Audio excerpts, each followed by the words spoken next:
Hey everybody, what's up? It's your friendly neighborhood host of Star Wars Talk, the skinniest of peas, Colton Bird. And with me, as always, is the wonderful. Oh, Robert Slavinsky, what's going on, everyone? Oh, hey, way to pay attention, my guy. So we're doing something a little different this week. We are coming to you live from Bob's couch, and we're going to do a fucking hate you, a live reaction to the Last Jedi trailer when it comes out. Comes on for the what the fuck am I doing? Halftime show. Sorry about the language. Yeah, no, this one's probably not going to be suitable for kids. It comes on halftime during this Monday night game.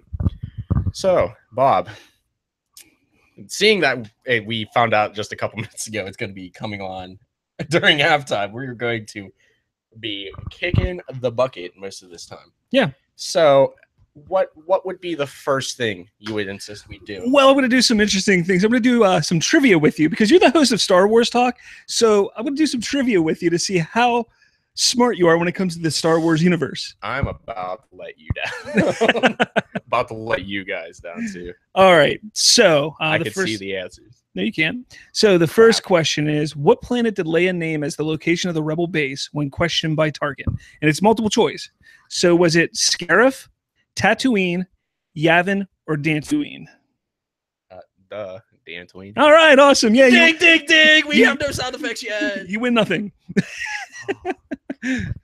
So, are we just going to do one question every once in a while? Every once in a while, yeah. Okay. Well, this is Titty over here. You guys get to see him live for the first time. I just wanted to bring that to your attention. But anyway, to start us off, we got 65 more days till the release date of The Last Jedi. And tickets go on sale tonight. Yeah, I know tonight, that we're going to be buying them. And I'm sure probably immediately after the trailer.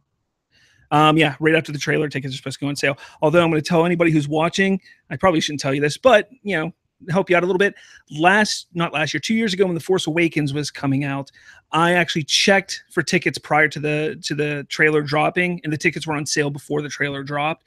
So you might be able to get those tickets a little earlier, maybe even starting now. Not sure, but I'd say check it out.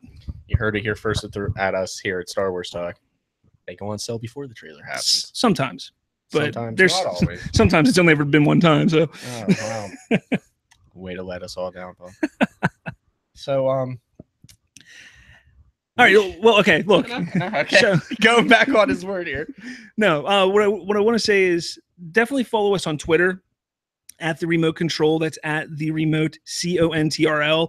You can follow us there and tweet us some questions throughout the show. We'll answer them if you do tweet us questions. I'm hoping you do because I think it'd be kind of cool to answer some questions live. It'd be kind of fun if you want to throw some trivia out to both Colton and myself. We'll do our best to answer the questions live. So we'll go from there. Yeah. So yeah, hit us up. Even Facebook, if you see us live on Facebook or one of our posts on Facebook, post a question, we'll answer it. Absolutely. Best to our capabilities. I got Twitter up right here, so I'll be paying attention to that as best as I can. I have my notes right here, but I'm sure I'll find Facebook somewhere. But on to our first tidbit of news. There was a book that was released not too long ago called Star Wars: Absolutely Everything You Need to Know. Okay. And they dropped a ton of knowledge about The Last Jedi. One, such as Rey isn't on Act 2 to train with Luke.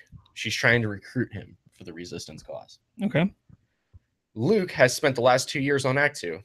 If we expand upon this with what we know about the canon, this means that at the time between Ben Solo's betrayal and Luke Skywalker's decision to set shop on Act 2 is as great as 4 years, since Bloodline mentions that Luke and Ben are still teacher and students 6 years before The Force Awakens. Hey, I'm going to stop you right there. It's Octu. Whatever. Y'all know I can't pronounce words. I'm like throwing my mic around like you can hear me. And as little as a few months. There seems to be a deliberate amount of vagueness here so that the storytellers have a good amount of creative freedom with these stories. You seem very interested. No, I am. I mean, it makes sense that she's there to recruit Luke. I mean, the whole idea of finding the map and everything was for the Resistance to find a location of Luke to recruit him. I mean, that was explained in The Force Awakens. You were. So I know a lot of people, and I even was under the impression that she was going there to learn and teach or be taught by him. But I mean, it makes even more sense. I don't know why we never thought of it that way, that it was actually to recruit him. So it's kind of weird that they just send Rey to recruit him, though, if you think about it. Hopefully they explain that in the movie, because why wouldn't Leia go? Doesn't Chewbacca go? Well, yeah, Chewbacca and R2 go as well, but why wouldn't Leia go and recruit her brother? Because she has important things to do. Yeah, but I mean, you go say, hey, come on. No, well, I got to go do stuff. See ya, and then leave. Well, I mean, that's why you're a story writer. Or send somebody else who knows him. Like, you're sending somebody who doesn't know him at all. You know, she thought he was a myth. So that's just kind of weird. But I'm sure the movie will explain it. I'm sure she would just walk up to him and be like, do it. And he would be like, go into like, he'd be like, vocal pause.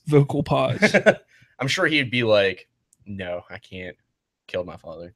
That was awful.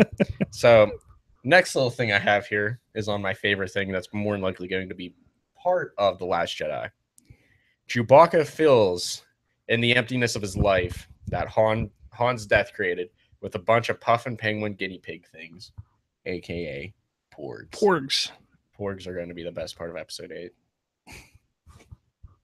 As I stare at the camera. This is gonna be a little bit of a relaxed episode here, folks. So there's probably gonna be a lot of cussing. Yeah, we'll try not to cuss the best we can, but if there's a little cussing, we do apologize. We usually edit that out in the actual podcast. Yeah, I'll try to beep it. You beep me. Okay. Anyway, you were gonna say something. I don't know. Was I? You were continuing, I thought, because you were talking about the porgs and Chewie. And then you went, oh, wait, hold on. And then... no, I pointed to the porg. I don't know what the fuck. Kylo Ren wants revenge for his humiliating defeat at Rey's hands, which makes sense. Yeah. Some of this stuff, I think, was released or talked about during Celebration in April. But, okay. We have explicit confirmation that Snoke can use the Force. With abilities in telekinetically throwing and choking people and telepathy emphasized. That last one is important to those who have read the novel, as it hints that Snoke tries to tempt Rey into killing Kylo Ren after besting him in single combat. Yeah, that was. How do you feel about that? Again, I know in the novelization of The Force Awakens, there is a moment during the fight between Rey and Kylo Ren when she starts to hear a voice about defeat, like telling her to kill Kylo Ren, to defeat him and kill him. And she resists that urge. Now that happens in the novelization. It obviously doesn't happen in the movie. So, sadly, it's understandable that, that they're going to make it canon in some form or fashion, that he can use force powers or, be telekinetic or some sort like that. Makes sense. I'm okay with that. I want to see otherworldly things from Snoke. I don't want him to be just some old guy who stands there or sits there and tells Kylo Ren what to do. There needs to be a reason why Kylo Ren trusts Snoke so much and wants him to teach him everything. So I like that. I think it makes sense. Do you think it's going to be an Anakin Palpatine thing? I do. I think it's going to be similar to an Anakin Palpatine thing. I think that they did a lot of interesting things with Kylo Ren in The Force Awakens that remind us of Anakin, from the temper tantrum, the way that he has his hair, to even the way that he yelled certain things, like I know a lot of people probably remember this or heard this or have noticed this, but that moment where Kylo Ren yells "traitor" at Finn sounds so similar to the way Anakin yells at Obi-Wan "liar." It sounds very similar. So I thought that was kind of cool. Whether that was intentional or not, it's still a pretty cool thing and a cool thing to connect. I'd like to think that didn't Snoke at one point say in The Force Awakens, "do it"? Did he say "do it" at one point in time? I don't know. If he did, that sounds very similar to Palpatine saying, yeah, "do it." I don't think he did, but maybe he did. Who knows? That another bridge. Anyway, on to the next one. The Praetorian Guard. Praetorian, yeah, there we go. Praetorian are 8 in number, ruling out the possibility that there are other 6 that they're the 6 Knights of Ren in fancier armor. That'd be interesting. I mean, is that fact or is that rumor? That's canon. So those are Knights of Ren in that armor. No, that's ruling out the possibility. Oh, that's ruling out the possibility. Yeah. Okay, sorry. Okay, that's actually not cool then. I want to see the Knights of Ren. I really, really want to see the Knights of Ren. So now this next one, I actually just read it. I'm not gonna lie. I'm sorry. I don't get comfortable very often. For very long times. This is kind of, I'm sure it's not intentional, and I'm sure it's a typical war thing. But remember in the Pearl Harbor movie with Pearl Harbor with Ben Affleck. And... Yeah, that I couldn't think of his name. Remember how they put messages on the bombs? Yeah. Well, the Resistance labels bombs with messages to the First Order. Okay, that's interesting. Yeah, I think it's nice that they're kind of bringing. I don't know if it's like, Easter eggs and whatnot. Yeah, I don't know. Or if it's just like the typical war thing, like, oh hey, screw off. And then apparently Rose is a quote unquote. Yes, the Pearl Harbor movie did suck. I agree, but whoa, holy crap, we got comments. Oh, whoa, let's read some of them. Here, I'll read some. They're just fighting. You're good. Just keep going, man. Oh, okay. Oh no, Pearl Harbor was an okay movie, but Rose is apparently a quote unquote cranky pants. Okay. That's all that the book hinted. I think it dropped a lot of useful information. Yeah. I mean, it's interesting information. Whether it's useful or not, who knows? But whatever. So, Bob, you got another trivia question? I do got another trivia question. All right. I'm ready. Hope you're ready. They do. Some of them do get a little hard for you, I think. Oh. I would think. Now, I took these questions from the 1998 Trivial Pursuit Star Wars Trivial Pursuit game. That's where I got these questions from. Just so you know. But I'm a prequel baby. All right, then I'll do a prequel one. Oh. What episode 1 city was first mentioned in a Timothy Zahn novel? Multiple choice: Tatooine, Naboo, or Coruscant? Really? Tatooine? Wrong. I said city first of all. Oh, buddy. wait, I'm sorry. No. Okay. What kind of Star Wars nerd are you? Apparently a moron. Coruscant, sir. I didn't even hear the question. I was busy watching TV and shit. Can I have another one? Can I redeem myself? Can Redeem I get a yourself. redemption All question? right. What prequel trilogy star is the nephew of Dennis Lawson, who played Wedge Antilles? Liam Neeson, Jake Lloyd, Hayden Christensen, or Ewan McGregor?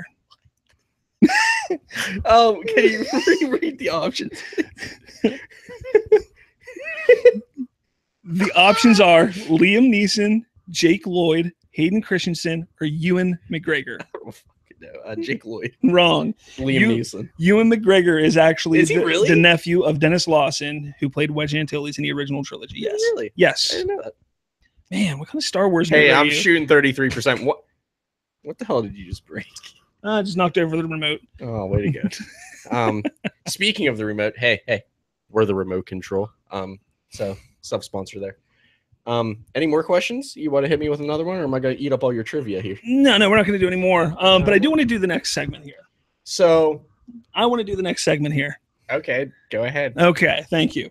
So a couple weeks ago. Don't let me interrupt you. Thanks. A couple weeks ago, please. On Twitter, I decided to start a thing called Star Wars Movie Pitch, # Star Wars Movie Pitch, and we're having some fun with this. Yes. The first one that I'm going to talk about, because I asked a bunch of people, and I will state who they came from, who tweeted them out or put them on Facebook. The first one of them that I made up was Movie Pitch. A young Anakin sets up traps in his home to stop sand people from breaking in before Christmas. So # Star Wars, # Home Alone. That'd be kind of funny. Let's see. There's another one that the Pittsburgh Nerd Podcast retweeted. Yo. Lando and Lobot have 24 hours to smuggle 600 cases of Coors beer halfway across the galaxy and avoid Imperial entanglements. I like that one. What one's that one? Smoking the Bandit? Sure. Yeah. Hey, I'm not sure if that's what it is, but I see. Nerd Talkalypse. They also posted this. Hey, you guys are cool too. Call it a Star Wars episode 4.5. Luke actually goes to Tashi Station to get power converters. Chaos ensues. That one. I like that. That's open-ended. I like that. Go ahead. Play out that movie for me. I'm not going to play out that movie Come right on, now. pitch me a movie. You want me to? I'll pitch you one of my other ones. No, pitch me that movie. Luke, Chewie, Lando take Han to Canto Bight for a bachelor party, only to wake up the next morning with no knowledge of the night before and Han missing. # Star Wars, # Hangover. That'd be a fun one. That actually sounds like you watch too much Star Wars and you're like the effects of a hangover, like sleep deprived headaches and stuff. You wake up and you're nauseous because you haven't eaten in like 2 days. Yeah. Anyway, you have like 17. I know. I just want to. Don't pick out the best. Okay, we support everybody. Movie pitch: a Star Wars film in the vein of Top Gun. Hotshot Imperial pilot makes his way through the academy to join the elite Navy program. I think that would be cool. That'd be an excellent. Who did that one? Me. Shut up. I think that would be an excellent one. I did that one. That was the first one. That is the first one that I tweeted out. You did not think that is the one I thought about. What one did I say? I don't know. Did you say any? Oh, man, too bad we're not allowed our phones. Then there's one from Brenda Lynn Henry from Facebook, and I don't remember what group that I got this in. It's one of the many Star Wars Facebook groups that I'm a part of. We're proud of you. But you did one where Chewbacca hunts down Kylo Ren with a katana in a quest for revenge. Oh my! Kill God. Ben, Volume 1. I like it. Oh my God! I have one now. What? Two stormtroopers are on a Star Destroyer. The Resistance bombs it in half. Or no, they run into an asteroid. The two are in love. One must save the other. Hashtag the Titanic. Ridiculous. So are we getting hit with some more comments here? You want to shout anybody out? Anybody, if you want shout outs, comment. I'll shout you out. Probably shouldn't do a live chat next time. Just saying. No, just people are being ridiculous. No, I'll read them. No, there's nothing to really. Well, fuck it, I want to read They're them. talking about the Borg now. It's Star Trek, not Star Wars. Just saying. The Borg? What? What are you doing? What are you doing? Well, I'm glad that you had a segment because now I have a segment. All right, let's go. Now. Whoa, what is this? Oh, do we have developing news? And it looks like breaking news. Check out the brand new poster for Star Wars Last Jedi and watch the trailer tonight. I like it. It's reddish. Go Let's ahead. see if I can twist it around here. Try and show it to you. Maybe you can see. Hopefully you can see it well. It looks cool as shit. That's the new poster. That is really cool. I like that. I really, really like that. We should do something similar to that. Yes, we should somehow. Excellent. Okay, so what was your next segment? Sorry for the breaking news there. I'm going to retweet this out. So if you're on Twitter, you will catch it on Twitter in 3, 2, 1. There you go. Okay, so see that on Twitter. Now Lucasfilms and Disney has come to you. Okay. They're looking for a prime TV segment or watch. Yeah. Or show. There we go. And you have unlimited money. You can cast whoever you want. You have complete creative freedom because I know that would happen. Tell me a miniseries you'd make that involves Star Wars. A mini series. Yes. Something mini. No, it doesn't have to be mini. I'm telling you, dude, that Top Gun idea sounds brilliant. Well, I'm not even. We're going to take out all those. Yeah, but that's that. I love that idea. You're starting fresh. Oh, starting fresh. So I'm going to change it to series. You get 4 seasons. Go ahead. 4 seasons. He has no idea. I've never asked him this before. Honestly, I'm going to go this route here because I think it'd be really interesting. I want to do 4 seasons on the development of Darth Maul becoming the apprentice of Palpatine, leading all the way up to that moment you see him show up in a hologram on episode 1, whenever they go, "My apprentice, Darth Maul."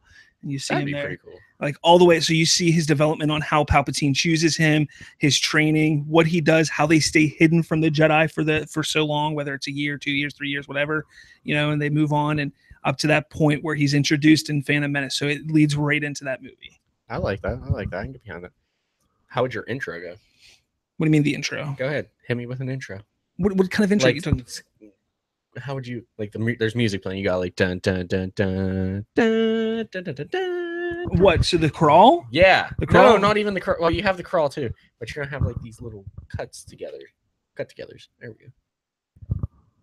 I don't understand what you're talking about. Okay, so you're watching a TV show. Okay, you're watching it. You mean like the opening theme? Yes. There we freaking go. So the opening theme, I mean, I probably wouldn't do anything. I do probably something similar to how Star Wars Rebels does it, how they show like, it's a cold open, so they automatically show you the, a couple things of the first couple scenes of the show, and then at the end of that scene, it comes up Star Wars, Darth Maul, blah, whatever the title would be, and then it goes into the rest of the episode. That's all. I wouldn't really have any serious tone. Yeah, be serious. You have to be serious when it's about the Sith. I was like thinking wacky adventures. No, not wacky. If you want to do wacky adventures, you're gonna want to do something with like Chewie and Han or something like that. And we're gonna be getting that probably next summer or next summer. My views on that are not positive. So I just had an idea of one. It's gonna be 2 seasons long. It's gonna be Endor after the Death Star destruction, and it's gonna play out similar to how the dinosaurs died. A complete purge of the Ewoks with the debris just flying down to the earth. Would you watch that? I guess so, but I mean, we're going to be kind of getting some of that stuff after Return of the Jedi and the new Star Wars Battlefront game and stuff like that. So yeah, speaking of that, how did you feel about the beta? How do I feel about the beta? Yeah, like the characters. Did you think there was enough character selection? The character selection was fine for me. I mean, it's a beta, so you essentially get the droids that you can be, the clones, or the First Order, or the Resistance. That's fine with me. I didn't think we needed anything more than that. I think that the characters as the heroes per se, so you get to play as either Darth Maul, Han Solo, Darth Maul, Han Solo, Boba Fett, and Rey. Yeah, there we go. Boba. Can't see it. It's a green blur on my shirt. But I think that was all right. I was kind of upset that they gave us Han Solo and Boba Fett, since we saw and used both of those characters in the last Battlefront. It would have been cool to see, different characters completely. You played the space battle, didn't you? I did play the space battle, yeah. Were you able to use hero ships in that? No, I mean, you can. I just never got to it because I was terrible at flying. It was Darth Maul and the Millennium Falcon. That's what I figured. Yeah. I was going to say it's either Slave One or the Millennium Falcon. Yeah, so I don't know. Like I said, it was the characters are fine. Like, that's fine. I was a little upset that it was Han Solo and Boba Fett also, but I got over that. Again, it's a beta. The full game's going to come out in about a month anyway, so it is what it is. So everybody that's in the live chat, we don't have it up currently, but whatever, you're in the live chat. We know you. We see you. We appreciate you. How did you guys like the Star Wars Battlefront 2 beta? Yeah, what did you guys think of the beta? Because hopefully you played it. If not, let us know. But we're going to talk about it a little bit here. Yeah. I personally am disappointed in it slightly. I feel that your mom was disappointed in you slightly. The game looks beautiful. It's a beautifully made game. It is definitely better than the first Battlefront was 2 years ago. Anything was better than but a couple of my problems are squad system. Yeah, look, Cyborg Man, I agree. Hopefully they will add more heroes in as in the form of free DLC. I agree. Yes, we will be getting more heroes. There's been a lot of data mine that says that we're going to be getting $20 says we get Jenner, so come at me. I'll shake your hand right now through the screen. $20. Yeah, the beta was like I said, it was a little disappointing to me. I hate the squad system. The squad system is horrible. I know a lot of people think that it's going to change come the release of the game, the full release of the game, but they mentioned this squad system back in April when they officially announced and showed footage of the game during Star Wars Celebration. And they talked about this squad system being set up like this. And it's very disappointing because it's really hard to, at least in Galactic Assault that I played, to set up any kind of real strategy whenever you're with a different squad every single time you respawn. Kind of annoying in that regard. The point system, which they brought back from the previous Battlefront games from the early 2000s, mid-2000s, I'm happy that they brought that back, but I think they need to tweak it. I don't think that you should have to earn points for all of the vehicles. I think like the lower level vehicles you should be able to utilize if they're available. If somebody else doesn't have them, you can use them. As for the heroes, 5,000 points I think is what it is for the beta to get to them. I think that'll be 3, fine. Okay, I think some were 3. No, that wasn't the heroes. That was the the Wookiee, the Wookiees and stuff like that. So again, I mean, there's some things that I think that they could fix, and I think they will fix. I know you had a couple issues with it also. We got some people talking. No? Is there anything interesting? That's too far away from me to read. I think Anakin and General Grievous will be DLC. And actually, I won't say I think Anakin. It's going to be tough. That's an interesting point because Anakin, is Darth Vader, and they're definitely going to have Vader in it. But it would be cool to see Anakin. Well, the original Battlefront 2 did have both of them.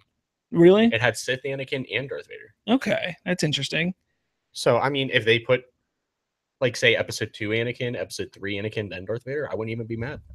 Yeah, and Cyborg Man, I completely agree. The squad system needs to be like Battlefield. I think there's a reason why Battlefield has been so successful. Nerd. And I said this on our other podcast that'll be releasing tomorrow of TRC that Battlefield is so successful that they should take a lot from that and try and build from there. I'm not saying make an exact clone of Battlefield, but take a lot of the ideas and mechanics from Battlefield and put it into Battlefront. I think it'll be a better overall game if they did that. Secondary weapons. Please put secondary weapons in the game. Yeah, secondary weapon. That is so annoying that you don't have a secondary weapon. Like every other game, I press Y and boom, I get a pistol. Yeah. This one, I press Y and I get disappointment. Yeah. Yeah. Again, the game's fun. I had fun. I played it every day this past weekend, Friday, Saturday, Sunday. My problem was I would play like 3 games and I'd be bored with it. Again, that could be just because it's a beta. I don't like that with games anymore, though. Yeah, it's kind of tough. You gotta sometimes. take a walk from. You gotta take away. You gotta step away from it every once in a while. Absolutely. Exactly. Also, where are all the jump-in vehicles? I agree. I completely Like agree. STAPs. Yeah. That's just like I said. ATRT walkers. If they took some of the mechanics from Battlefield series for the vehicles, I think that would be really well. Jake, what time does the trailer drop on TV? We are told that it will be dropping around halftime of the Monday Night Football game on ESPN. So if you want to watch the trailer as it comes on, kickoff isn't until I think it's about like 8:30. So you got probably at least 9:30, 10 o'clock. Yeah, I'd say probably about 9:30. And you're going to watch us struggle here. Yeah, you'll watch us until then because we want to have a live reaction of the trailer. So yeah, when you hear us shut up, it's on. Yeah, but definitely if you want to watch it live, watch ESPN's Monday Night Football. There you go, buddy. So more Battlefront beta. Again, who are you looking forward to play as hero-wise? Hero-wise, honestly, I'm just looking forward to just run around as a Jedi or a Sith or something like that using a lightsaber. That was some of the most fun things that I on the original Battlefronts. Or not the original Battlefronts, but Battlefront 2 and then Battlefront. That was fun to just run around as like Luke Skywalker in the last game, or even Yoda in Battlefront 2 was a blast, So I'd be fun to do that stuff again. But again, when it comes to the heroes, I mean, it is what it is. Each one of them has their perks and disadvantages and such. So like Darth Maul not being able to block. yeah, that was a bit annoying. But I'm not really looking forward to any heroes. I'm looking forward to playing. I think Gungans were confirmed in game through data mining, weren't they? Really, I don't remember. I'd like to say they were, and I'm looking forward to being Jar Jar. Misa gonna kill you completely on accident, just like my conception. Ridiculous. So, what was your favorite vehicle to commandeer? What in the game? Yeah. The Naboo Starfighter. I always had a really weird like for the Naboo Starfighter, and this goes all the way back to the game Rogue Squadron on the Nintendo 64. Wasn't that like a cheat code? Yeah, it was something that they added in where it was unlocked, or you can unlock it. Like they gave a cheat code out after Episode 1 came out, or right before Episode 1 came out, and you got to fly Naboo Starfighter. You had to unlock it by doing something, completing the game or something like that. And I always loved flying the Naboo Starfighter, and since then I've always had it. And I also think it looks cool. I don't know. There's some things that came out of Episode 1 that I think are really good. I think the Naboo Starfighters and were really cool. The Jar Jar. Was Jar Jar good? No. How about the conspiracy theory? No. No, you didn't think he was a Sith? No, he's not a Sith. You didn't like that idea? No. Why? It was such a good theory. I guess so, if you want to say that. Go ahead. Tell me how you really feel, Bob. No, it's dumb. It's stupid. Look, I understand that in Revenge of the Sith, he's the one that gives emergency powers to Palpatine, but it was just because he's an idiot. It had nothing to do with him being a Dark Lord of the Sith. He's not a Dark Lord of the Sith. Did I strike a nerve with you? No, it's just stupid. I think you're getting ready for a dumb. rant. It's just dumb. That's it. My rant's done. Okay. So yeah, if it's still up, is it still up? If the beta is still up, I'd recommend playing it. I think it actually ended at 8 o'clock. I think it ended at 8. Don't quote us on that. If it's still up, knock yourself out. I played 3 games today and I had fun with it. I didn't get around to playing the space battle though, and I don't really care. I hate flying planes. So for anybody that cares, kickoff isn't about right now. He just kicked the ball. So we have ballpark 30 minutes in game. 30 to 45 minutes until we get the trailer. So 30 to 40. No, you got to roll in timeouts. Clock isn't running. Commercials. 2-minute warning. More commercials. Okay. Yes. Possible injuries.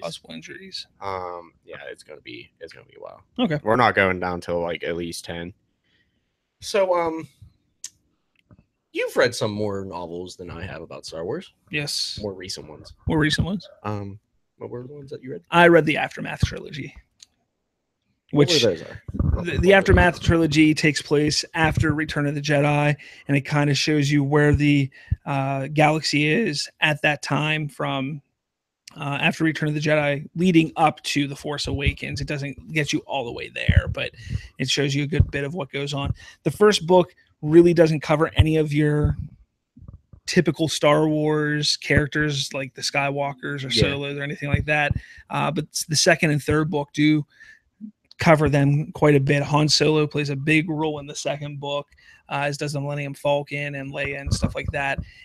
They're really good books. I will say the first one's kind of tough to read, but the second and third one are excellent books, and I do recommend checking those out. If you're a big fan of Star Wars, check those out. Speaking of books, though, and it just came out this past week, but for the 40th anniversary of Star Wars, they released a book called Star Wars: A Certain Point of View. Mm-hmm. And it has 40 stories that take place during Episode 4, A New Hope. And they're all from a different perspective in the universe. So let's, like, for instance, one of the big stories that they've been talking about and really have been pushing is there's one about Yoda and what he's doing while everything is going on with Luke, Obi-Wan, and Han Solo on the Death Star. And there's a moment where he actually feels Obi-Wan die. You know, and there's a moment in the book where he feels him die.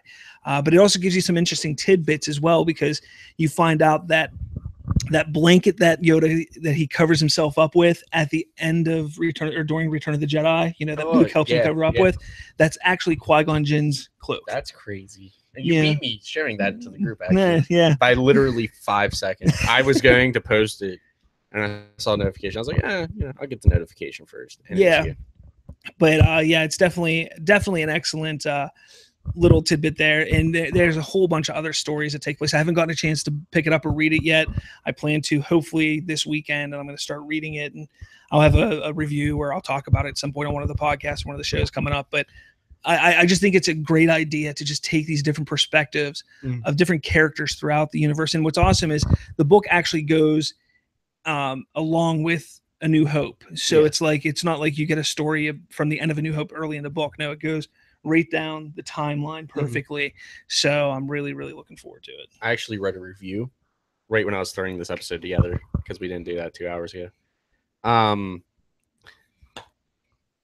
You're the host, not me. I don't care. That it is essentially a love note written to Star Wars about Star Wars. Yeah, definitely. From everything that I've seen, it definitely is. And I thought, like, I might pick it up. I'm not going to lie. But so we'll move on to our next little tidbit here. The Rebels Season 4 teaser trailer. Would you call it more of a teaser trailer? It was more of a teaser, yeah. So you watch way more Rebels than I do. Not that I don't like Rebels. It's just I don't have time. So how'd you feel about it? Look, I'm pumped and excited for this next season of Rebels. I know it's the final season. Everything has been building up for this final battle of Lothal, which I think is going to be excellent. I think finding out what happens to our favorite heroes of Ezra and Kanan and Sabine and everyone is very interesting. This trailer just really a lot of Thrawn talking. Grand Admiral Thrawn is talking about a weapon that can, do a bunch of damage. What weapon is he talking about? Is it the Star Destroyer? Is it the Death Star? I don't know. It could be another weapon. So it'll be interesting because a lot of people suspect that they're going to run Rebels into Rogue One. That's what people think is going to happen. I think it should. I would love for it to meet up. Yeah, just go right in smoothly. Exactly. So I would love to see that. And so talking about this weapon early on, and obviously Grand Admiral Thrawn would know about the Death Star, being that he is such a high-ranking officer within the Imperial forces. So I think that would be excellent to see. Now, if you really think about it, he might be talking about a different weapon now. So there's a kitty on Twitter freaking out. Oh, he's tapping on the keyboard. He's a cute little kitty. No, Thrawn does have a really good place in Legends. Everybody loves Thrawn, and I still don't understand why. Not a fan of him. Of Thrawn? Yeah. I think Thrawn's an excellent character. I read 2 of the 3 Thrawn novels. I started reading the 3rd Thrawn novel, Timothy Zahn Thrawn novel. I stopped about halfway through because I was reading them, and then they announced, "Oh, we're going a different direction with The Force Awakens." I was like, "Oh, I'm done." Nope, I don't care anymore. Yeah, they're great novels. Thrawn is an absolutely excellent character, and I think they've done a hell of a job bringing him back into the fold in canon. Real quick before we move on here, Cyborg Man, we're going to get to your question here after this, after we're done talking about Rebels here, so keep that in mind. But anyways, back to Rebels. Thrawn's an excellent character. He is. And I'm happy that they're pulling characters from Legends and making them canon. We've seen that with Darth Malak. Darth Malak is technically canon. He was in 1 episode of Clone Wars. Yeah. Darth Bane. Yeah, Darth Bane. His voice. I don't think they showed him, but actually, Mark Hamill voiced him in the episode. What's really sad is Revan. Revan is still in Legends, even though he does have a scene in Clone Wars that was cut out of the episode, which is really sad. Yeah. That and Boba. Boba was supposed to be in Clone Wars too.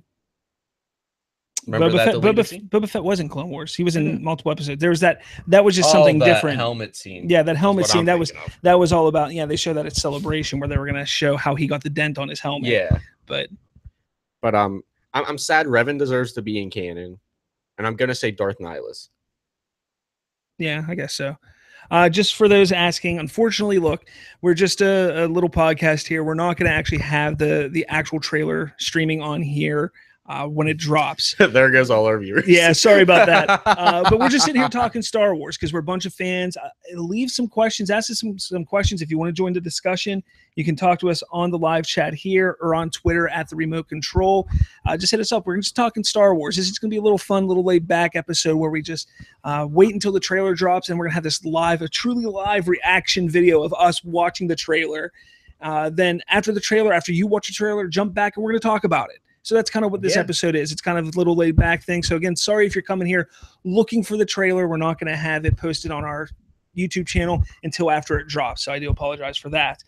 Back to the question here, because I know we're talking Rebels, but I want to get to this question because it's a very interesting question. And I want you to talk about it first. Cyborg Man asked, would you want another Star Wars fighting game like Masters of Terra Kasai? If done correctly. I agree. Masters of Terra Kasai was not a great game. Whoa. Here's a close-up of the Porg plushie that somebody's asking for right there. Porg. So that one's not Titty. Titty's over here. That does make a noise. I'm too short. It does make a noise there. But you can find them at Target. Target sells them for $20. Target. It's French. So you can definitely check them out there. I agree. Masters of Terra Kasai, if it was done right, I would love to see it again. I just don't think that game was great. There was some issues with it. I know it came out on the original PlayStation back in, I believe, 2001. Maybe like 99. Was it 99? Maybe. Now, do keep in mind, in 99, I was 3.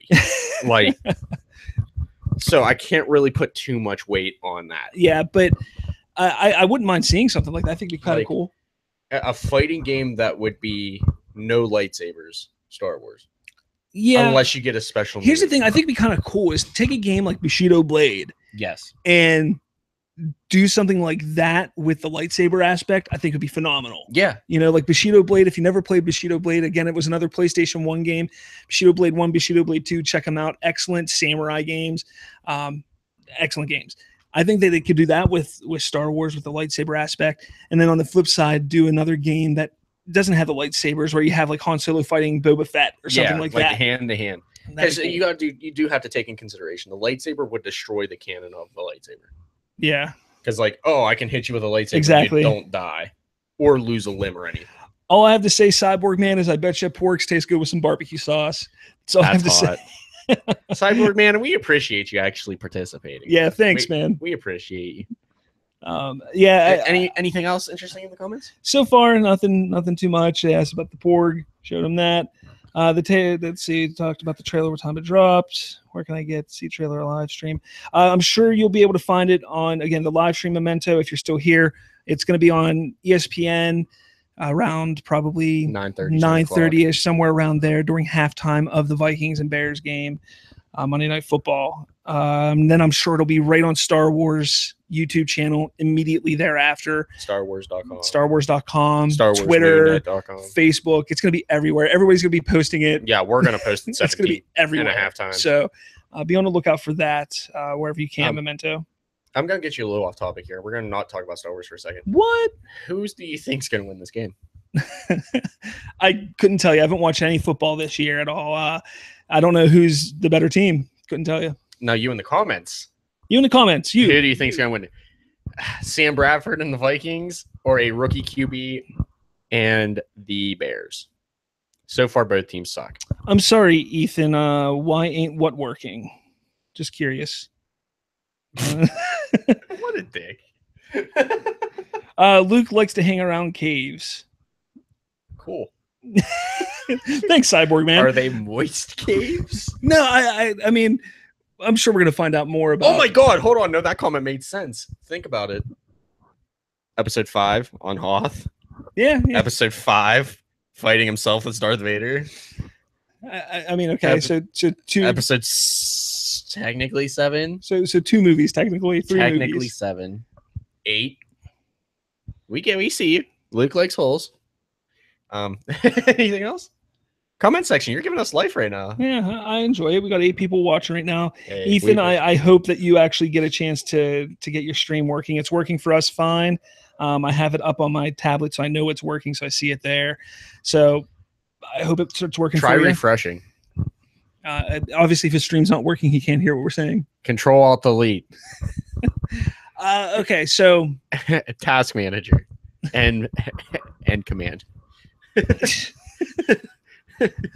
Let's see what else have we got going on here. So oh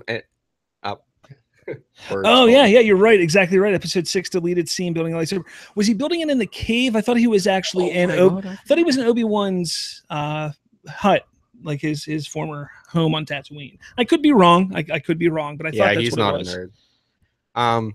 No, I do believe it was in a cave. So could have been. Yeah, I just don't remember. Out of the 5 movies he's in, 4 of them he's in a cave. Okay. Thank you, Ethan. We got you. No, that was Cyborg Man. Cyborg Man. I'm sorry, I mislabeled you. Please don't hate me. So, no, you got any more trivia for me? I'm really interested. What's some more trivia, dude? I'm gonna run out of trivia questions here if you keep asking for them. Yeah, I know. I'm trying to redeem myself here. How many seats are in the cockpit of the Millennium Falcon? Sure, and this would be multiple choice. Thank God. 1, 3, 6, or 4. 4. Yep. Yeah, you got one. Shooting 2 or 500. Yeah, shooting 500. Words are hard for me, guys. Words are hard. Words are really all right. I'll do one more for you. What was the call sign of Admiral Ackbar's ship in Return of the Jedi? Red 1, Rogue Leader, Home 1, or Ackbar Attack Bar? As much, and I mean as much as I wanted to be the 4th one. Wasn't it Rogue Leader? Incorrect, sir. It was Home 1. Was it Home 1? Yep, that was his call sign in Return of the Jedi. Rogue Leader? Rogue Leader, that's the Rogue Squadron. That's the X-Wing squadron.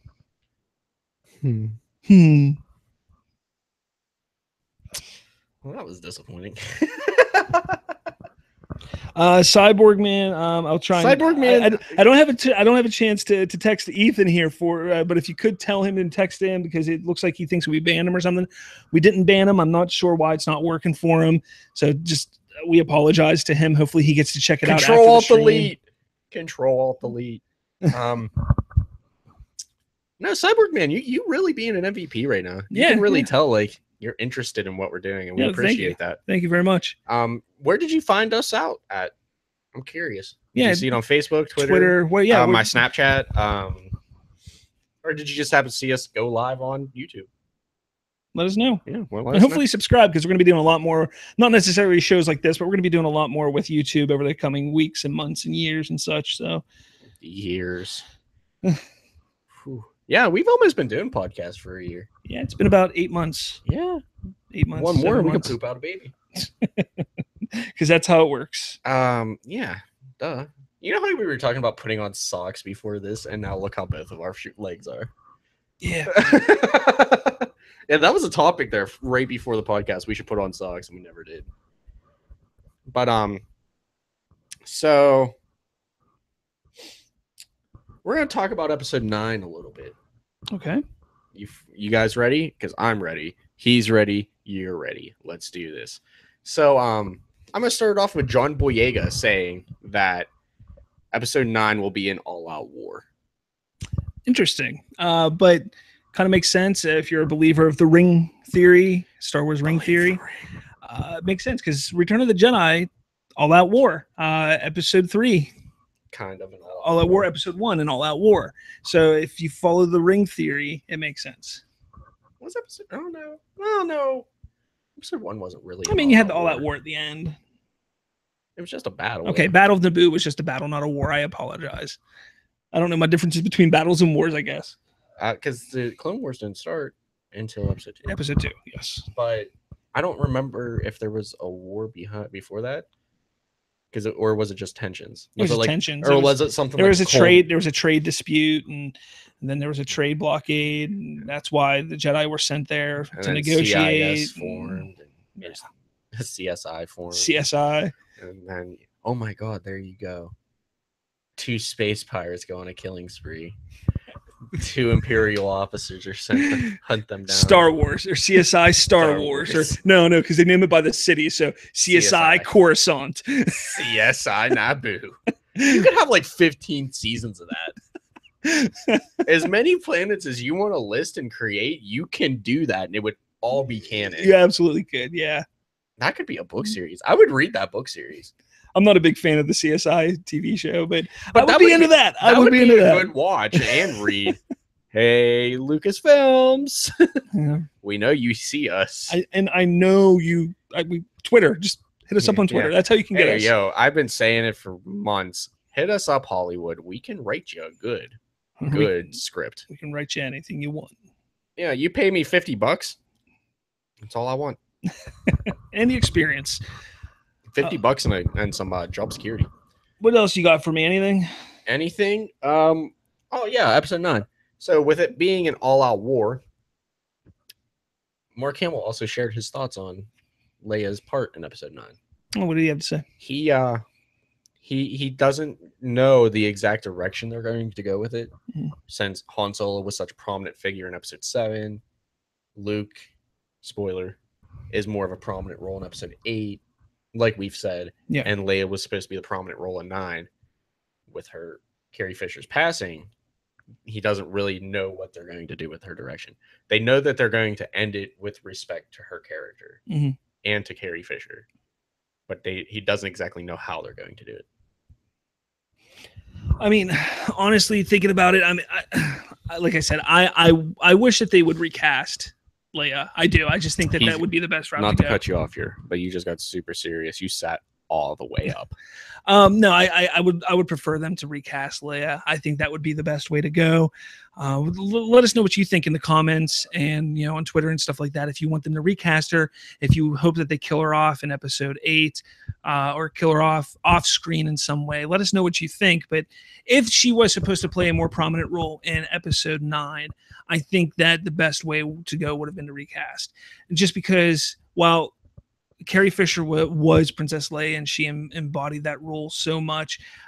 I think that you have to do justice to the character, and Carrie Fisher would want them to do justice to the character. Yeah. You know, and go on without her there, and whether it's just for one movie or whatever, or what have you, it would have been a good idea to do something like that, I think. And I was watching another podcast or YouTube channel. I want to say it may have been Collider. And somebody made a good point where, why in Rogue One did they have to go the CG route with Leia? Why not recast her there? You know, because they were okay with recasting Han Solo. So why not recast Princess Leia at that moment? And then obviously at the time they didn't know what was going to happen. Yeah. But at that time, at this time, people wouldn't have been so against the idea of having somebody else cast as Leia in Episode 9. So, you know, that makes sense. I just feel that they're going to do a disservice to the character if they kill her off, off screen or something like that. So I've always said that there's a chance that they could use some unused footage from either Episode 7 or Episode 8. I guess it's a possibility, but again, it's going to be tough. I mean, I'm not going to say I'm worried about it, because I trust what Lucasfilm is doing, and with JJ now at the helm of Episode 9, I believe that he's going to do an excellent job, making sure that, you know, she's honored in some way. Aren't they doing a memorial tour at the end of 8? I don't know. Like after credits or something? I'm sure they'll probably do something in memory of Carrie Fisher or something like that. So, but I thought it was interesting that Mark Hamill always being the guy that, you know, puts his 2 cents in, tells, you know, his thoughts and everything about. He loves being part of the Star Wars universe, and you can tell. Yeah, and it's just nice seeing his point of view on pretty much everything. And the fact that he, you know, kind of told us today is the trailer. Oh, well, I mean, yeah, the trailer dropping today. I mean, don't you dare say it. I'm going to punch you in the throat. We are going to watch a homicide on stream. I mean, I did tell you all. I'm going to stab him in the fucking throat. No, besides the fact that I told everybody that it was going to be a Monday Night Football around the middle of October, nobody believed me. You know, Mark Hamill did state. Hamill believed. Yeah, Mark Hamill believed. 2 weeks ago, he put out that tweet that it was going to be today, and then he took it down, and everybody then speculated, it was going to be. We all knew it was going to be today after he said that. So then he made a humor, a funny tweet today or yesterday. No, yesterday he made a funny tweet. He posted a tweet and said, he retweeted, I think, Star Wars Twitter account and said, "You didn't hear this from me about the announcement of their trailer being today." So I thought that was kind of funny. He loves being part of the Star Wars universe, and he loves anything he does. Like, you could tell his passion for whatever he does is there. Like, even Jamie Moleman, I'm sorry if I screwed up your name there. Hey. States that tickets are available. Just purchased my first 3 viewings. Awesome, Jamie.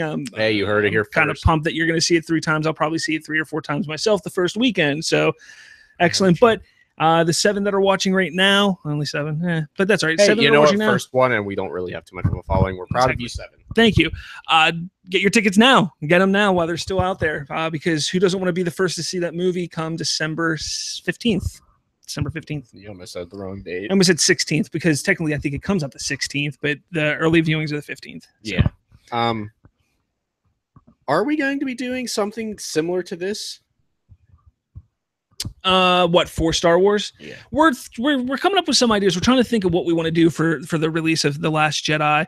We've been throwing around the idea of maybe trying to do a live podcast at the theater, but the theater has to give us permission to do that, and it's probably not going to be possible to have that happen.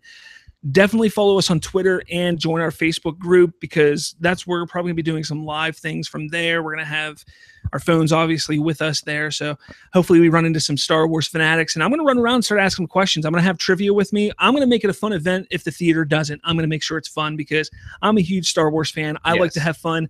I've been somebody who goes to midnight premieres for video games, for movies, for everything. I used to work at a video store. He used to be Jesus Christ, so you don't let him fool you. He worked fucking everywhere.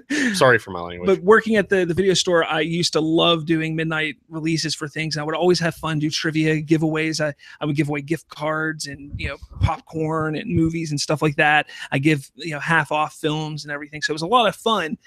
I want to do that again. So we, as the Remote Control we're going to try and figure out something to do at the theater that we're at. If you're in the greater Pittsburgh area, follow us on Twitter, follow us on Facebook, because we will state will state what theater we're going to. It's probably going to be the Cinemark in Robinson Township, or I think it's called Settlers Ridge out there. That's where we're probably going to go, pretty sure. And if that is where we're at, we're going to be there opening night, and definitely going to have some cool things going on there. So come join in the fun. We can have conversation. Maybe meet us in person. Meet us in person. Bob's way cooler than I am in person. I'm pretty cool. Only when the wind blows. So, anybody from the group watching us? Just out of curiosity. Yeah, I don't know. Anybody from our Facebook group, if you're watching that, they're commenting in the live chat. Yeah, we keep saying the group. It is the remote control. Yeah, the remote. If you couldn't tell from the username, but it is the remote control. Yeah, the remote control on Facebook. We have a Facebook group which we discuss all things entertainment, not just Star Wars, but we talk Star Wars, comic book movies, random movies, horror films, video games, music. You name it, you throw it at us, we'll talk about it. Yeah. You want to see something? We'll talk about it. If you want to be on it, let us know. Yeah, we're open to guests. We haven't quite figured out the idea of getting guests on this show here, but it will be something that we work on doing soon, hopefully. Yeah, maybe we'll do something like a call-in or something. We don't know yet. This is our first one. We feel like it's going relatively smooth. Yeah, I like it. We're up to 11 people watching. Thanks for watching. Welcome. Make sure you subscribe to us. We're the remote control, Facebook, Twitter. I know you're tired of hearing us plug it, but you're all watching. We're proud of you. And then again, it's just about 9 o'clock now. I didn't see what quarter we're at. We have the TV on right in front of us here. So actually right where the camera's right on top of our TV. So we're watching the game here. So once it pops up, once the trailer's about to start, what we're going to do is we're going to turn the volume up on the TV. So it's going to, you might be able to hear the TV on here. And what we'll do is once the trailer starts, we're going to mute our microphones. We're going to watch the trailer. You might hear the trailer, mute our mics. No, I don't know what I'm talking about. I'm not going to mute it because I want us to have live reaction. There it is. BB-8 just rolled across. Coming Star up Wars at halftime, the trailer. Yep, just popped up right down BB. there. BB-8 rolled away. There you go. Bye, my homie. So drink one for your boys still out here thugging. We got 5:23 left in the first quarter. Chicago is driving, but anyway, that's not Star Wars. No, we'll get back to Star Wars here. So anybody from the group, you guys commenting? You guys liking us? Yeah. Hey, guys, who ask some questions, ask away in the comments in the live chat here, because we're definitely up for answering some questions. We're going to do another. Let's see here. Where's that? Trivia here for our host of Star Wars Talk. Colton here's the host of Star Wars Talk. Yeah. Hi guys. So we're I am kind of lackluster in person. Yeah. So I hope you can get this one, because this isn't a question from the Star Wars Trivial Pursuit. This one I came up with myself. So hopefully you get this one because you just talked about it. Hope you're ready. So what planet was Luke found on at the end of The Force Awakens? Alderaan, Kamino, Cantonica, or Octu? Octu is but it correct. Was Kamino for real. Did you really think it was Kamino? No. Do I look dumb? Shut up. Oh, it's 2 a.m. Somebody from the UK. How's it going? 2 a.m. We appreciate you tuning in. We appreciate it. And I props to you for staying up late to wait for this trailer. I completely I love it. No, I would love do it too. Oh, so would I. Let's see what else. Actually, I do have another shout out I want to make for something here. I was on Facebook the other day, and there was an article I found in one of the Star Wars groups. It was posted by Darth Boylan, and hey, Darth Boylan, proud to you. It was from ClashingSabers.net. It's a really interesting read when you consider how fans can be from time to time. Occasionally, you're looked down on because you don't know everything that is or isn't canon, or if you mistakenly call the medical droid IG-88. I'm looking at you, Mark Hamill. Right. But honestly, it's okay to not know everything. Just enjoy it. Let everyone else enjoy it. And just have fun with Star Wars. I think that's one of the big things that fans, it's tough with the fandom in the Star Wars universe, because or any fandom in general. Yeah, but more so with Star Wars, people get so passionate sometimes, and it's like, oh, your idea is dumb. Like all these Rey theories and Snoke theories and stuff like that. I'm not gonna lie, I do think some of them are a little outrageous. I've come out with some outrageous theories myself, but I just read one today that was interesting. The people who sit there and say, oh, you're ridiculous, oh, you're dumb, that kind of stuff. Come on, we're all fans of the Star Wars franchise. That we love it. We eat up as much of it as we can. So just because you don't know something, or if you're wrong about something, you don't need to get mad at people. You know, that's we the get thing. It, And your mom didn't love you when you were little. and that's kind of what this article talks about. It's definitely an interesting article. I definitely say to check it out. Again, that's clashingsabers.net. And the article is No, I Don't Know It All. Yes, that's okay. The link will be in the video after we're done with the video. We also will be showing that it's actually going to pop up on our Facebook group probably within the next 20 minutes. I think I scheduled it for 9:20. So it'll be up on there as well. I did read an interesting Rey theory today. Did you know Qui-Gon Jinn? Hello there. I'm guessing Renee from Brazil. How's it going? Hey, Brazil. How's it doing in Brazil? But I read a good Rey theory today. It was Qui-Gon Jinn is Rey's grandfather. Didn't you said something like that a while ago? I think during one of our podcasts where we were talking about our theories and what. Oh yeah, and I was theories just and stuff. Screwing around. And you were just throwing out names like, "What if she's a Jinn?" And I was like, "How is she a Jinn? You mean Jinn Erso?" You're like, "No, Qui-Gon Jinn." It would be interesting. I guess it's interesting. I mean, I mean, the timeline would. Yeah, that'd be like great grandfather. Yeah, but again, even grandfather. Look, in best case scenario. I mean, we're live. You may have not heard our other podcast, so we're going to say it here. What is your favorite and the theory that you hope happens in The Last Jedi for Rey? Who Rey is? Who Rey is? Rey, in my eyes, is a Kenobi. I do agree. I agree. I think that's the best way to go is her being a Kenobi. I know everybody's like, but it has to be a Skywalker. It has to be a Skywalker. We have Kylo Ren as the Skywalker bloodline. Kylo is the Skywalker. He is the Skywalker. Rey, and then again, Rey could also be a Skywalker. We could find out that Kenobi had a daughter that Luke eventually met up with and had Rey. That's a possibility. Yeah. Do you think Rey is her real name? Probably not. No. I never actually thought about that. Well, interestingly about that is maybe it's Daisy. The helmet that she is wearing in The Force Awakens, in the basic language, I can't remember what the language is called, but on the helmet, the name on the helmet is Rey. So she doesn't know her name. So she doesn't know her name and took that name. That is the theory. That is what is believed. She may be Rey. That may be her name. Yeah, she may have just put it on there. But who knows? I mean, that's an I've interesting never theory to think about. Any thought. Her real name's Daisy, though. Daisy Ridley. Game Rickles. Yes, Rey is a Kenobi. Thank you for being in with that as well. Thank you. I appreciate you. I'll give you a spoiler. Qui-Gon Jinn is Obi-Wan's lover. That explains so much. Rey is Kit Fisto's kid. Yes, yes, we're getting the reactions. Yes, but she was brainwashed. Han Solo dead stupidly. JJF, you effer. Okay, look, Han Solo. How did you feel about Han Solo's death? Because that's interesting to bring up. You know, people. I see people all the time get upset that Han Solo is dead, but you have to remember this trilogy is moving away from those characters. Much like the prequel trilogy, while it had the Skywalker tone, we didn't have Han Solo, Princess Leia, Luke Skywalker, and Darth Vader in those movies. No, the prequel trilogy were different characters. The sequel trilogy, or the original trilogy, were those characters. The sequel trilogy makes sense to move away from them. Yeah. So you went out with the old and with the new. How do you feel though about them killing off Han Solo? Oh, spoiler alert. Han Solo died. A little late. I didn't know. I feel like it could have been done differently. I feel like the setup was a tad bit forced. See, I think I liked the setup. I mean, I saw it coming. Yeah, and that's why I didn't like. I figured it was going to hit me like blindside. Yeah, interestingly enough, I'm going to do a little shout out to my mom here. Hopefully, you're watching. Hey, Mom. She actually didn't see it coming. When I talked to her after the movie, she was like, "I didn't see it coming," and you know that for somebody who's a casual movie fan, they didn't catch it. You know, they just saw a father wanting to talk to his son and save his son. They didn't see it coming. Somebody who watches movies as much as I do, who loves Star Wars and looks into everything. Who writes movies. I mean, we look at stuff so much so that it made sense. The build-up made sense. I don't think it was forced. I think it worked very well.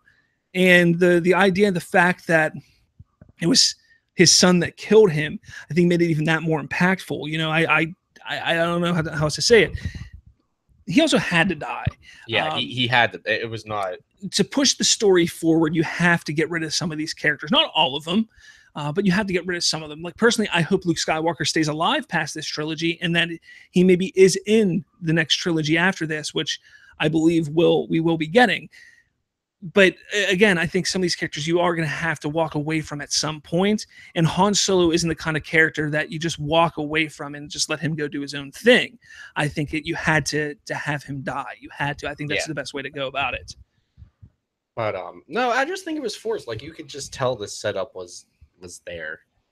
Like it would have been different if. Oh, go ahead. You were gonna say something. No, I mean. Game Rickles, real quick, how do you think they will incorporate the death of Carrie Fisher in The Last Jedi? Off-screen death, or Leia naturally dying before Carrie passed, or CGI Leia in episode 9? We just talked about that a few minutes ago. Real quick, though, we're going to say, look, we don't think that we know they're not going to do a CGI. They already said that. Sadly. It seems like they are going to have her probably die off-screen in some way, according to some of the remarks that Mark Hamill has made in the past few weeks.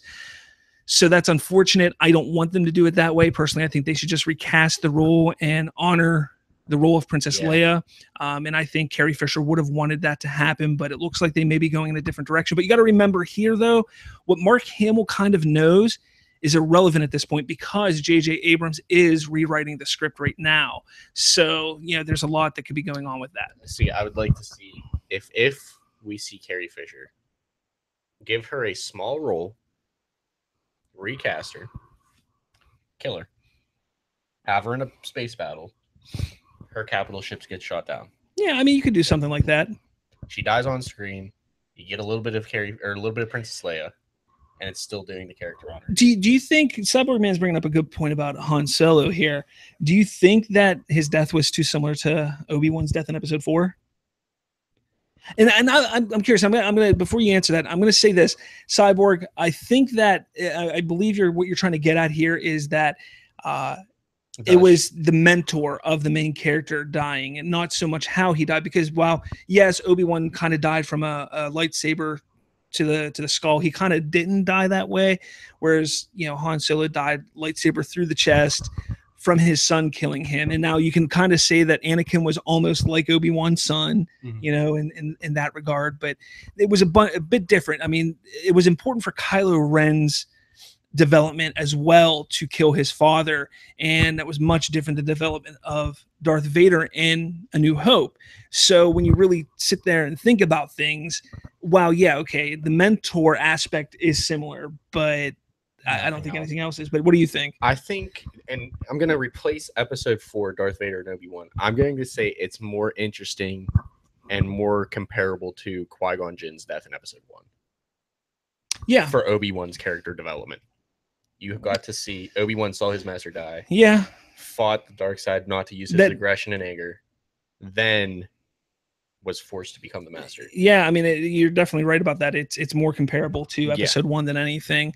Qui-Gon's death. Yeah, I buy that. I definitely see that. Yeah, see the host coming up with ideas. Let's see, what else do we got here? Why do you guys think the Star Wars community is so broken? Honestly, I don't think that it's broken. I just think that we need to stop fighting with ourselves about what's legends and what's canon. Not only that, but everybody has an idea of what they want in the Star Wars universe. We're sitting here talking about Han Solo not dying or dying, and you wish that he wouldn't have died a certain way or died at all. That's your vision, and I think that's partially where a lot of people start this arguments or these arguments and these fightings because of that reason there, because you want something to go a certain way that you want, and some people, and I'm not saying you at all, Jabs, I don't think it's you at all, but there are people out there who you can sit there and say, look, it was good for character development, and they go, no, it was bad and they just get into it, and they're very stubborn. And I think that's the problem. It's their way or no way. Exactly. And it's unfortunate. It definitely is unfortunate. But again, I understand that people are going to have their own views on what they want to have happen. Just like you have the people who love the legend stories. Personally, I'm one of those guys. I've read a good portion of the legends and stuff like that and played the games. And look, I honestly wish that Shadows of the Empire was canon because I love that story so much. One of the first Star Wars non-film books that I read as a kid was Shadows of the Empire. I wish it was canon. But it's not as of right now. Eventually, it may come back into, because I believe in the book A Certain Point of View, they actually mention what was it called, the Black Sun. They mention them in that book, so it could be leading towards it possibly becoming canon, which is cool with Shizor and stuff like that. That'd be cool. Not to cut you off here, second quarter just started. But going with things, I think it's really interesting to question why is it broken. Again, I don't think it's broken. I just think that there's people that have a certain point of view that they want to put forth when it comes to Star Wars, and every fandom has its toxicity. We all have toxic fans. The remote control, we don't have toxic fans yet. Are you talking about the Last Jedi poster game, Rickles? We've only looked at it briefly. I don't know. Can you pull it up on your iPad here? Yeah. What was it on Twitter? I'm sure you can just look it up on Google now or something. It was on Tinder. Swipe right. Swipe right. God, no. But I'm sure I can find it real quick here. No, I'm working on it. Okay. I did not look at the poster. It's interesting. He states, Game Rickles is stating that Poe, let's see, Poe is on the right-hand side along with all the other dark side characters. He's asking if it's significant, or if it's a coincidence, or maybe just nothing at all. We actually looked into this a little bit ago, with the new book that was coming out the beginning of the podcast. Rose and Finn were both in the dark side chapters of it. I think it's because they do go undercover. Yeah, I believe they go undercover in the movie, so they're kind of like keeping it. You never know though. We don't know the movie. We didn't read the script. They could be evil. But no, it is interesting how Poe is on the side of the dark side there, or the First Order and such. I was talking about Finn. I'm sorry. So yeah. No, right. I think it's just lack of space. It might be lack of space. It might be. I don't know. I don't think he's going to go to the dark side. I think his character development that's gone through in some of the books and stuff like that. Not the books, the comic books. I think I think there's a Poe Dameron comic book. I think is what it is. No, there is. I don't think they're going to go that route where he's like he may go undercover on the dark side, but I don't think he's going to be. Let's think about this here. Let's say it is a great poster though. Absolutely great poster. Phenomenal. I think it's better than the Force Awakens poster. I absolutely love how Carrie Fisher's in the middle. But let's talk about this for a second. Since we're going to talk more about the ring theory here. Han Solo wanted nothing to do with the rebellion. Wanted nothing to do with it. True. Poe has been in the rebellion, the resistance and rebellion, and the Republic. Most, if not all of his life. Yeah, pretty much his entire life. His parents fought at the Battle of Endor. What if he wants nothing to do with it and he's opting out? He's running away. So be like the opposite of Finn? Yeah. I mean, that'd be interesting. I don't think they're going to go that route. I mean, they could, but I don't think they will. You never know, though. A good question. I'm sorry we kind of missed it here. I'm trying to get at all the questions that everybody's asking here. So yeah, we're keep it up. For our first stream, we're doing a hell of a job. We're trying.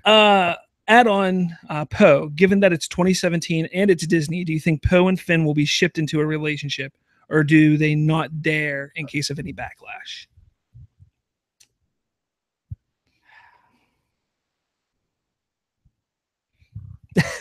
I don't think they're going to. I think that people read into that in The Force Awakens. I'm not going to say because there could be backlash. I'm not going to say because it's 2017 that they're going to do it. Anything like that. I just think people read too much into it. I think that you have to remember, Poe was the first real friend that Finn had. Like, he was a friend. I mean, yeah, they met, they escaped from the First Order, and then he was gone for the entire movie until, the last quarter of the film. And with that, though, he was worried about him. Finn was worried about him, and vice versa. When Poe found out that BB-8 was still around, I'm sure he was like, I wonder if Finn's with him. And he found Finn, and they're bros, Yeah. I mean, that's all it is. I don't think there's going to be anything there. And that's not to say that there couldn't be or there shouldn't be. I just don't think that they're going to go that route. I'm going to say this follows the same thing with the Rogue One controversy with I can't think of his name. Chirrut and Baz. And Chirrut. I just guess keep so. looking at the camera. Like, I guess, I mean, you can go that route. A lot of people were saying, "Oh, they're gay, they're gay." Did No, they ever they're not. Did they ever admit that? I don't think they did. No, it's literally. I'm going to refer you to our Rogue One commentary. That's all I'm Yeah. going to say. Yeah, we have a commentary that we did a few months back I on our podcast. Went on a 10-minute rant with this. Which you can find on Podbean, iTunes, Stitcher, all those podcast apps. You can find it. Just look up the remote control. It's the same logo that we have here, and then we have our Star Wars episodes, our commentaries, and stuff like that. Even go to the website. Yeah, check us out on the website, remotecontrol.com. But come on, keep those questions coming, guys. Yeah, we're loving it. Fun. I'm having a great time. I'm having a blast. This is actually a lot of fun. I love doing this show. My voice is just naturally monotoned. So I have a segment for you. Okay. Now, I know I'm gonna wait for you to drink your water. Keep hydrated, kids. I know you being a huge fan of, if you're not going to continue the saga after episode 9, do prequels to episode 1. Yeah. How would you put an Old Republic film? How would I put an Old Republic film? How would you make it? I mean, I would go far enough back that you would see the great, like the Sith, like the Great Jedi Purge and this huge Sith war where you had hundreds of Sith, not the Order of 2 or anything like that. You'd see a whole bunch of Sith. Would you put Darth Revan and Darth Nihilus and all them in the movie or series trilogy, whatever you would do? Would I put who? Darth Nihilus. I mean, I Darth think Malik, I think I would go the route. I would, if I did a Old Republic trilogy, I would actually focus on the Sith. I would focus on the evil aspect inside of things, change it up, make it completely different. This is where Lucasfilm and Disney can go crazy. They could do something completely that's different. Yeah. And explain to us and show us how the role of 2 became. That'd be cool. You've played Coder 1 and 2, right? What's that? You've played Coder 1 and 2, right? Knights of the Old Republic. Oh, yeah, Coder. Yeah, Knights of the Old Republic. Yes, I played those. The old lady, Darth. What? No, what are you laughing at? You can't do that. No, he just said we're back on our Rogue One thing about they put a bag over a blind man. That is Stormtrooper logic. So I like that. The old lady in the games, Darth. She was a Sith. Darth. I don't remember. I'm sorry. She was the old lady. Help me out. Treya. Darth. Yes. Thank you, Jabs. Yeah, love you. Yeah, no, Darth Treya, you could focus on her because she was basically a narrator. No, that'd be cool. And she, turned, and then which in turn you can make the series focus on Revan. Sorry. Revan, yeah. Because he did start off as a Jedi, went to the Sith, kind of redeemed himself a little bit, and then he did fight Nihilus and Malik, and you can keep tying in all the dark side. Yeah. No, that'd be interesting though. I would love to see Lucasfilms hit us up. We'll rate you one. Let's see. Would you want to see any Force Ghosts in episode 8 or 9? If so, who? That's from Game Rickles. Force Ghosts? I don't want to see. Okay, no. I want to see. I think it'd be pivotal for Obi-Wan and Anakin while Rey is being trained. Didn't we talked about this on a previous podcast? I want Yoda and Obi-Wan while Rey is being trained. I want maybe even Qui-Gon. I want Qui-Gon because Qui-Gon could help out. For Kylo, I'd like to see Anakin. I think Anakin would be a nice little plot development thing for him, character development. Here's what I think. I think if you're going to have Rey be a Kenobi, I think you have to have Obi-Wan. Yes. I do think we're going to see Obi-Wan as a Force Ghost. Yeah, even because Luke's there. Yeah. And even because of Luke. I think we're just going to get, if we get Yoda, it's only going to be a small snippet. I don't think we're going to get a whole thing with Yoda. I do want to see Anakin so bad. I want to see Hayden Christensen as Anakin as a Force Ghost so bad. I know a lot of people don't like it. It's canon. In Return of the Jedi, yeah. It's canon. But I'm saying is I want to see him now because I want to see him. That was almost a hell of a catch. I want to see him act like a Jedi again, see where he's at that point. I want to see him talking to his son. That's what I want to see happen. You want Luke. Yeah, I want to see him talking to Luke. Like, I think that would be excellent. I don't think he's going to be conversing with Kylo if Anakin is a Force Ghost in the movie because that would negate like everything that Kylo has been doing. He's trying to be more like Darth Vader, and if he sees his grandfather Anakin not being as Darth Vader, then that kind of screws his development up. So that's my opinion on that. So I'll ask you this. Jabs, excellent point. The light bulbs from the Clone Wars. I really, really like that. That is excellent. I'm sorry, I can't believe I never thought about that. Refresh. In the Clone Wars, there's these light bulbs that were. I can't remember everything about it. I can't remember the episode, but essentially they're almost like spirits of. No, I remember. Force. Yeah. I can't remember the episode. It's been a while. I binged the entire Clone Wars series about 3 or 4 years ago, and I haven't gone back and watched them since. And I want to, but Clone Wars was so good, especially after they took it off of the like daytime TV and they turned it onto like Toonami. Oh yeah, and it got really good. What would hit you as a surprise in episode 8? What would you not expect to happen in episode 8? Like what would surprise you if it happened in episode 8? I don't know because I don't know. If I say it, then it's not going to surprise me because I've said it. No, shut up. You're a slut. No, who are you? No, I'm gonna say here because everything Disney does is technically canon, and we have seen Sith ghosts. Yoda to Ezra. He didn't use those light bulbs in Rebels. No, he came to him in a vision, Yoda to Ezra, if I remember correctly. Yeah, I'm gonna let you answer Rebels. I haven't. I'm so far behind. I'm like on episode 2 of Rebels, season 1, episode 2. Think of this Delta Squad anthology movie. Down, completely down. Please, completely down. Or even a 501st movie. I do hope we see the Knights of Ren. I don't think we're going to see the Knights of Ren jabbed. I don't know though. I want to see them really bad. If we're gonna see them, but it's not gonna be like anything major. It's gonna be when Luke's Jedi Council died or Jedi Temple gets purged, and like a flashback when you see him put. Oh yeah. We're gonna see the Knights of Ren. In the last trailer we had, we saw more of that footage. We saw more of the temple burning and stuff like that. So we may see the Knights of Ren there. But we're not gonna figure out who they are. We're gonna see the Knights of Ren, and that's it. They really do look cool. I do agree with that. I want to see them. It was such a tease in The Force Awakens, and like we didn't get it. And what's sad is they didn't even do like any novels or anything about them. Like no, they were completely mysterious. We really don't have much about them at all. Not at all. I'm fully interested though. I'm curious as to who the Knights of Ren are. Yeah. As am I. Let's see. Got a notification on Twitter. Let's see if this is anything important. Nothing. Nope. Oh man. Sorry. We're gonna just stay with the live chat here. You guys are doing great. How many views are we? Viewers 19. Wow. Hey guys. What's going on? Welcome to the chat. Yep. We're looking at probably here in the next 10-15 minutes. We're gonna see the trailer here. No. Yeah, they're about halfway through the third or the second quarter. They got 10 minutes left. That's 10 minutes. No, it's not. It's not 10 minutes left, really? Yeah. Okay.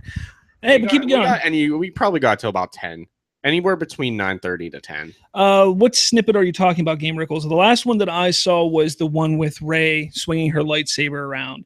If there was another one, we'll look it up right now and watch it on show here if you want to ask the question. Wait, what's the snippet? Again, the trailer, like I said, probably 10, 15, 20 minutes or so. That's when the trailer should come out. It's going to be halftime of Monday Night Football. Yeah, JJ, I know JJ loved the Knights of Ren, and I don't know why he didn't add them in more, Jabs. I don't know why. I guess just for time's sake. You know? I think they're trying to keep them mysterious on purpose. Probably. They didn't think they were going to be that big of a character. A mechanical hand snippet. Is it the one where she's handing him the lightsaber? See if you can look it up. Mechanical snippets, something like that. Yeah, this is great. I'm not talking. How do you spell snippets? SNIPPET. Oh, there we go. There you go. Guys, I'm sorry. I'm bad at life. Yeah. What am I doing? So, how is everybody today? We're going to go a little off topic again. Okay. Oh, so you're talking about the one where she's... So what's your question then, Game? Because I'd like to know. I think I did maybe see it then, probably scrolling through Twitter or something like that. You can buy a what? Hold on. A mechanical hand? Really? You can buy a mechanical Star Wars hand. It's a Star Wars science kit. That's amazing. It's on Amazon. How much is it? Tony, the game is actually at a commercial right now. As soon as it comes back up, I'll tell you how much longer is left in the second quarter here. For $171, $72 and small change, you can get a Star Wars science Darth Vader robotic arm on Amazon. That's pretty cool looking too. It does have small parts. No children under 3 years old. Oh man. Hey, I don't know, Jabs or Game Rickles, if you have Twitter, follow us on Twitter. It's at the remote control, the remote CONTRL. Follow us there. Maybe if you can tag us in the snippets that you're sitting there talking about here, because I'd love to see them. I may not have seen them all. Again, I've been busy. We've been podcasting pretty much all day, trying to stay up to date with everything, but it's kind of tough. There is 9:57 left in the second quarter of Monday Night Football, so probably another 20 minutes until we get the trailer. Yeah, if you're not watching football, it's an awful game. Don't even waste. Yeah, it's a very odd score. If you hear me say, "Hey, it's almost halftime," turn on the game. We are I've been kind of periodically staring at it. Yeah, it's awful. Sam Bradford's 1 for 5, -5 yards. The score is 2-0. Yeah, it's bad. It's like a hockey score. It's really bad. But it's not nearly as exciting as hockey. You can't fight someone in the sport without getting a suspension. Anyway, so I'm going to move us on here to the Han Solo film. Oh, boy. Yeah, the train wreck that is the Han Solo film. So Ron Howard has confirmed a new planet for the Han Solo film called Corellia. The game is the Minnesota Vikings against the Chicago Bears, by the way. Yeah, no, it's awful. Kylo is Rey's father. That is actually oh my god. That is a theory that I've heard in the past, but it's unfortunately probably not possible because Kylo's like 28 and Rey is, I think, 19. Just please or tell 20. me you're not being serious about that. Just please tell me you're So what are you talking about the Han Solo film? We're going to get back to the questions here in a second. We're going to talk about the Han Solo film, though. Ron Howard confirms Planet Corellia in Han Solo movie. Han Solo pilots a Corellian starship, so makes sense. I forgot about that. I'm not even joking. I forgot the Millennium Falcon was a Corellian starship. Yeah. So, but no, we actually get to see the planet now. Yeah, Ron Howard has been doing an amazing job of single-handedly saving the film. Saving the film, not just by directing, but by the promotional stuff that he's been doing on Twitter. If you're not following Ron Howard on Twitter, I suggest doing it now because he's done an excellent job with it. Sorry, headphone users. I just dropped my mic against my chest. Force babies, man. Impregnated by the Force. I would like to see that theory. It's a possibility. I know that there's a lot of people who think that Rey could be a reincarnated Anakin or something like that. That would be cool. I wouldn't hate it, but I want to see them, honestly. If she's not a Kenobi, I want to see them go in a completely opposite direction than we've ever seen before. Something crazy and off the wall. I think that's something that could be a test tube baby. No, something that could be, a clone baby. Controversial even, to Star Wars fans. Clone would be cool. Clone would be cool. They just didn't eat. The Force is a player. That's for sure. Who did that? That's Jabs. Jabs, I love you, man. Or girl, female. So no, I would like to see a Camino. There's two things I would like to see that would kind of blindside me a little bit because they're kind of off the wall and ridiculous. One, Yoda using the Force to create life, and that's how Rey's born. She's just like Anakin. Yeah. Or we see Jabs is the dude, by the way. Hey, dude. I'm sorry. I don't want to offend anybody. I appreciate you telling me you're gender guy. Finish what you're saying. I'll get to that because it's pretty funny. So no, you get like a little snippet of Camino right before the Empire kind of shut it down, and Palpatine or Vader steals, some cloning equipment. Yeah, that'd be interesting. That's how Rey's formed. Anyway. All right. Watto is Anakin's father. Will we show the Guardian? I apologize, Guy. We will not be showing the full trailer on this this broadcast here. I'm not This your is guy, essentially pal. this is essentially our live reaction. We do a weekly Star Wars podcast. We're doing a live podcast today so we can have a live reaction to the trailer. It's on Monday Night Football. We have the TV on up in front of us. There's about 8 minutes left in the second quarter, so we're waiting for it to come on. I think actually maybe 7 minutes or something like that. But either way, we're waiting for it to come on so we have a live reaction. We're going to talk about it after that. So sorry, Guy, we will have it on our YouTube channel afterwards. Hey, full heads up disclosure, guys. This is one, if not the longest podcast we've ever actually done. We're going on an hour and a half. I'm fine with that. I think this is a great episode. I like it too. We got some crowd interaction. You're doing better than our Facebook group, honestly. Yeah, and I really appreciate it. This has been a lot of fun for you guys, or I hope for you guys too. And you guys are leaving some funny comments. I'm loving them. You know, Bob's the only one reading them. I can't read them. Watto is Anakin's father. Please make that canon. Watto is the hero of episode 6. If you look closely, the signs were always there. And then Cyborg Man, Watto is definitely linked to Anakin's mom. I'm sure she is, or he is. I love you guys. I literally love It's been awesome. Rey is the love child of Luke and a Porg. What the hell? Thank you, Michael Anthony. Yes.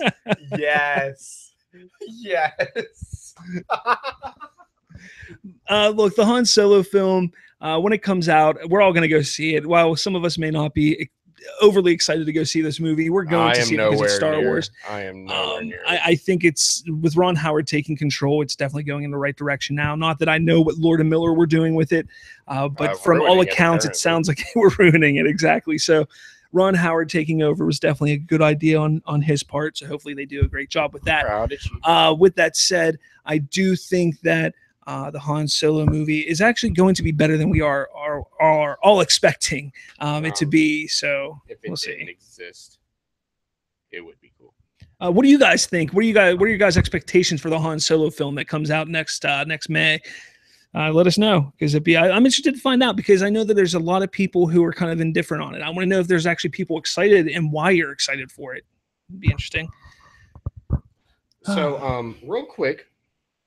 Did one of you guys just try to enter the Facebook group? I don't know. Did they? I don't want to shout out the name. I don't want to reveal your identity. Rey is Ezra's mother, but she got in a wormhole that sent her into the future. That just blew my mind somehow. Now you're just touching all kinds of crap. All right. Well, you guys are there conversing and putting things on there. I'm going to ask Colton here, the host of Star Wars Talk, another question. And I'm going to softly let you down. What creature caused C-3PO to shriek, "Ah, go away, beastly thing, shoo, shoo"? An Ugnaught, a Rancor, a Jawa, or a Minoc? Minoc. Exactly. Good job. Good job. Episode 5, wasn't it, when they landed in the crater? Yep. Like right next to a creature. Yeah. So. I'm pretty sure I just went over all the questions I had. So that's all for the trivia. Woo! Over 500, better than I expected. Again, throw some trivia down in the live chat here. I'll get it wrong. I'll ask him away. You can tell us if he's right or wrong. I'll tell you if I know what the answer actually is. No, you're not allowed to say it until after I get it wrong. Kind of funny. He's the host of Star Wars Talk, but I know a ton more than he does. But that's all right. Hey, but guess who's your boss? Me. Wait a second. What's the remote control part of? Han Solo film. So Brian thinks the Han Solo film may be better than Episode 9 because of who the director is and his crew. I get there's a lot of people who are upset about JJ going back to Episode 9. And we see you're one of those people. And that's fine. I mean, I understand, and I completely get some of the complaints that people have from what JJ did for The Force Awakens.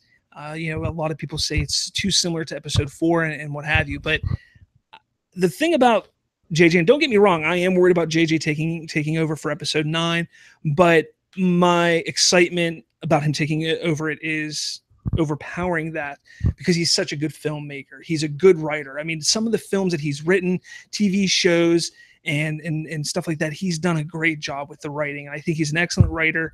He's a damn good filmmaker too. I love the 2 Star Trek. Oh, I just said evil words here on a Star Wars show. Yeah, I love the 2 Star Trek movies he made. Not so the second one, not as much as the first, but I do really like them. Mission Impossible 3, might be the best Mission Impossible movie there is, and he directed that as well. So he's a good filmmaker. But the problem where he comes with his writing is finishing things off. He always is able to set up, get those questions. What are these? Oh, look, what's this? What's this? What's this? Who's this? I don't know why you're laughing, but he can't finish off. And that's kind of the problem that I think we could have. And that's my only worry. Do you think with his him. marriage has the same problem? We're not going there. But that's why I said with that, Ron Howard is an excellent filmmaker in his own right. You see some of the movies that he's made in the past. I mean, come on, who doesn't love The Grinch? That's a joke, by the way. That movie's horrible. I'm not even joking. I hated The Grinch. Yeah, it's not a good movie. It really isn't. But he's done some amazing films in his own right. So had to have him jump onto the Han Solo movie is excellent. I would have loved to have seen Ron Howard take an episodic film at some point, and I think we may see that if we go to episode 10, 11, and 12. Hey, if JJ knocks it out of the park with episode 9, we can see 10, 11, 12, Rian Johnson, Ron Howard, JJ Abrams. I'm all for it. Do it. Wow, you're calling 3? You want us 3 back? Heck yeah. If Rian Johnson's movie for episode 8 is as good as it's supposed to be, I want him back. JJ, I think he did a hell of a job on The Force Awakens. I have trust that he's going to do well with episode 9. So bring him back, sure. And Ron Howard, like I said, he's just a great filmmaker. We haven't seen Han Solo yet, but I'm not going to judge him fully on that movie because of how late into the process he came in. And what he walked into. Exactly. So I would love to see him get a chance at, complete fresh start on a Star Wars story. I would love to see that. I would pick. Nice jabs. Send a hello to Brazil. What's going on, Brazil? What's up, man? Brazil. So the directors I would like to see if they were to do 10, 11, and 12. J.J. Abrams can start it off again. Give me Steven Spielberg. I would love to see a Spielberg Star Wars movie. However, I think I would prefer him to do an anthology movie more. And then do not do any more episodic films from after 12. You can go like 0 and you can do negative. George Lucas do 12 and finish it off. And finish like off. He always wanted to do. Jabs. I kind of agree. In a way, I've never heard this, that Kathleen Kennedy said if anthology movies do well, that 9 will be the last saga movie. I haven't heard that before.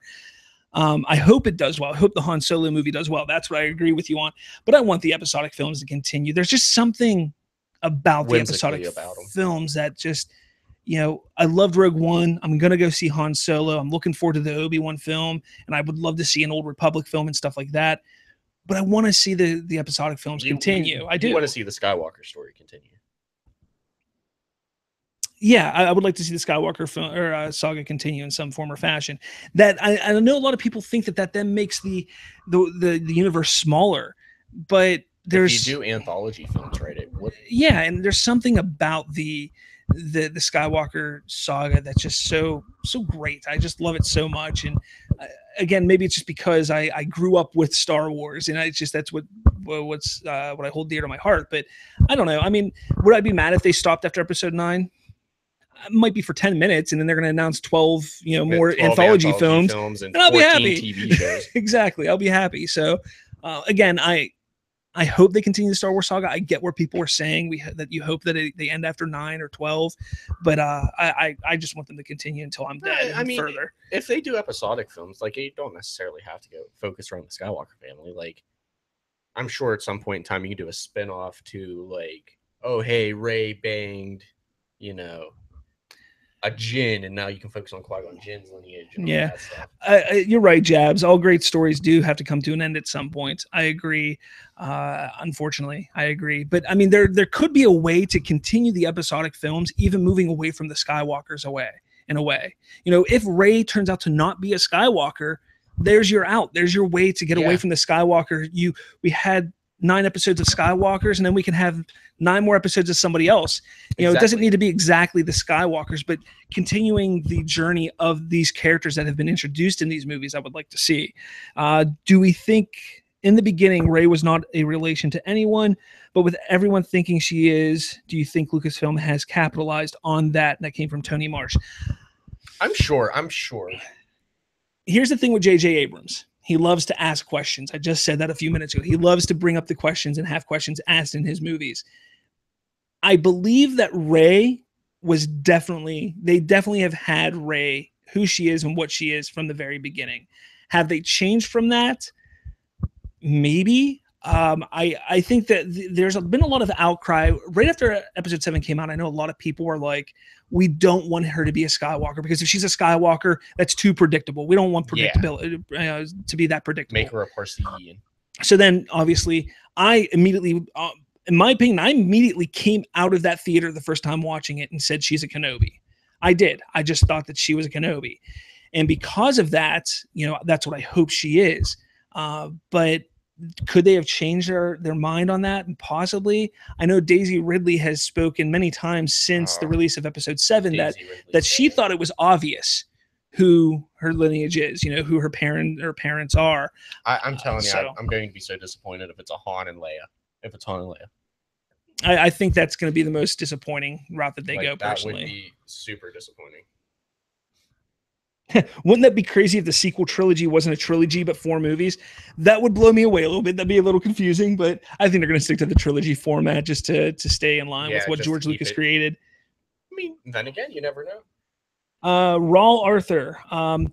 Do we expect a beautiful tribute to Princess Leia? We talked about it a little bit earlier in the show. Maybe after credits. There's going to be some kind of after credits thing for Carrie Fisher, but when it comes to Leia, I know this is the question on everybody's mind. If you want to get, I talked about it twice already. If you want to cover it, I'm going to get my perspective on it. Yeah. I mean, again, if they're going to kill her off in 8, which I highly doubt they will, considering it's been done for 2 weeks before we did this. Yeah. By the way, this is just about the 2-minute warning in the second quarter. 4, 3, 2, 1. 2-minute warning. You could turn on the game now. Yeah, turn on the game now. It's on ESPN. I don't know what channel that is wherever you're living, but it's on ESPN. So, if Carrie Fisher will get her memorial thing, if they do it in 9, I'm sure there will be a touching tribute to Leia's death, whether it be the Resistance tribute or a Republic tribute if they decide to take Republic. I'm sure she'll get her dues. The character is held dear in 4 or 5 movies now. Yeah, 6 if she makes it to 9. Yeah, her character will get its tribute. Yeah, definitely will in some form. Looks like somebody from Argentina is here. I hope that's true. What's going on? What time is it in Argentina? Yeah, what time is it in Argentina? The poster is excellent, yes. Or I don't know if you're talking about the one above me. That is a cool poster. But if you're talking about the Last Jedi poster just released, it is an excellent poster. Both posters are pretty cool. Yeah, Jabs, we're waiting for the trailer to drop. Again, we're gonna have a live reaction here while it comes on.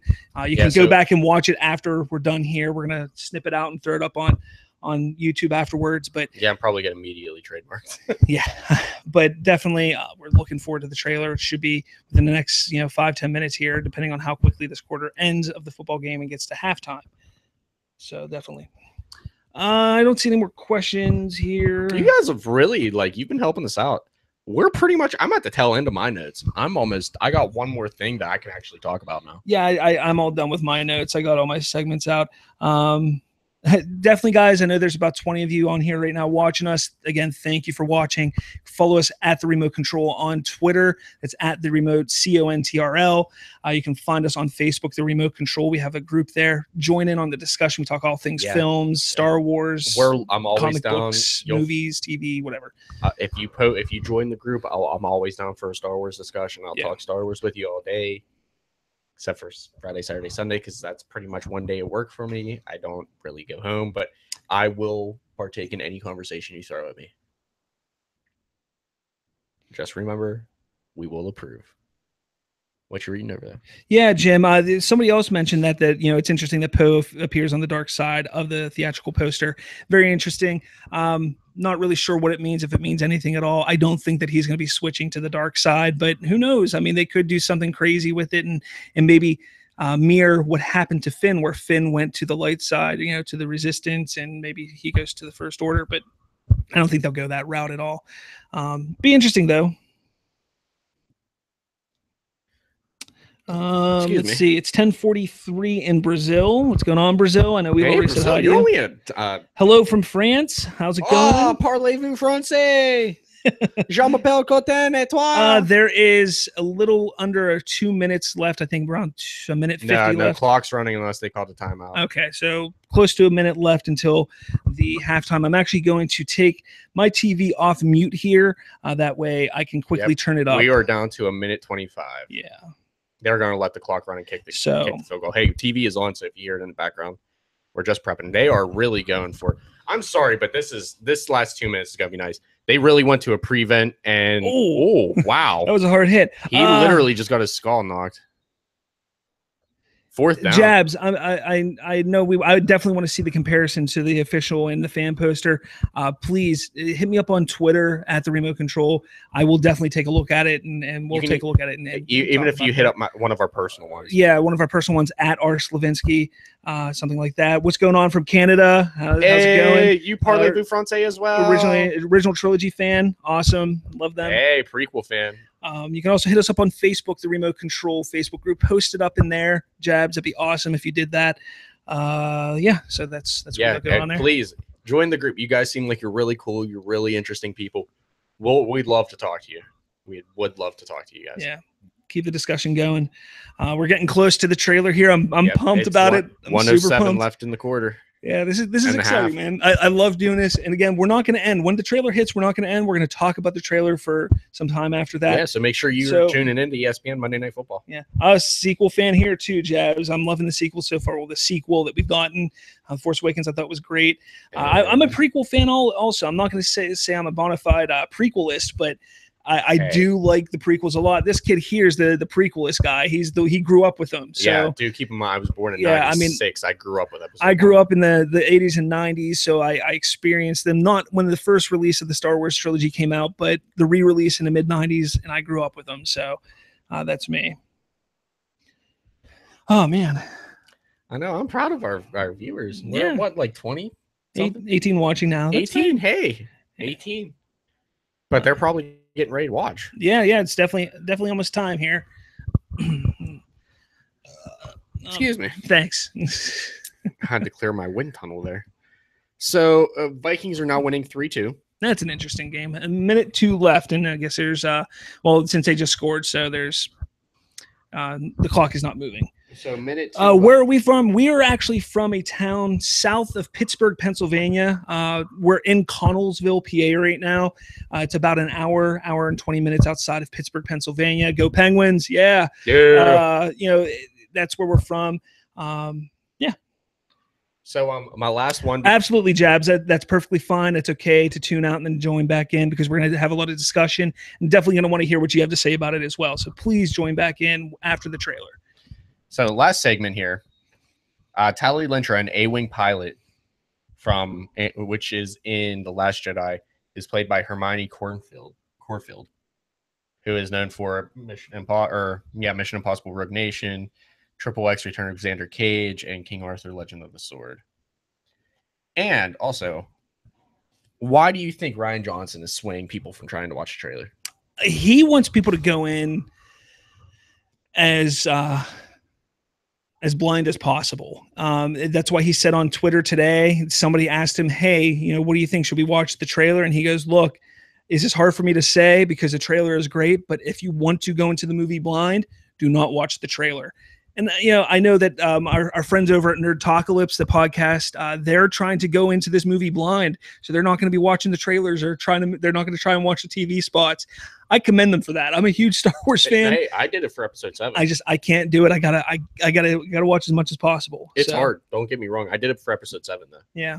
Again, I know there's 17 watching right now. We appreciate you watching. Just want to let you know the trailer is not going to show on our channel here. Unfortunately, it's not going to pop up. Not right away.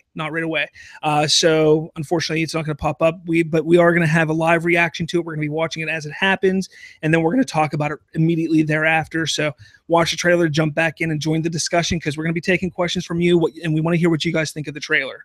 So thanks for watching us here. It's been a blast. Oh, that was a hit. Sorry. It's all right. I told you this was going to happen. I'm going to start watching the football game towards after the 2-minute warning. But so what are your thoughts? What do you think we're going to see in the trailer? Star Wars stuff. You don't say. That was a clean hit. I think we're going to see a little bit more of Luke. I think we're going to. Do you think we're going to get another one line like the Jedi must end? No, we're not going to get that now. I think this is going to be the trailer that gives us a little bit of an idea of what the story is going to be focusing on, and that's I think what's going to happen there. I don't think we're going to get any ominous message or anything like that. So I think it's going to be an interesting trailer. For real, Jabs. That was tough. What? Faster and more intense. Yes, faster and more intense, Doug. Exactly. What? Faster and more intense. That was George Lucas's two directions to the cast when he was making Star Wars. Oh, I knew. I'm over here like I thought you were talking about the football game. No, I was like, what are you doing? No, we're not talking football. This is Star Wars. I know, but it's 2 minutes. I'm a football fan, guys. I'm sorry. I hope there's a lot of humor from Finn and Rose. Rose is the Asian girl's character's name. I would like them to be the romantic interests.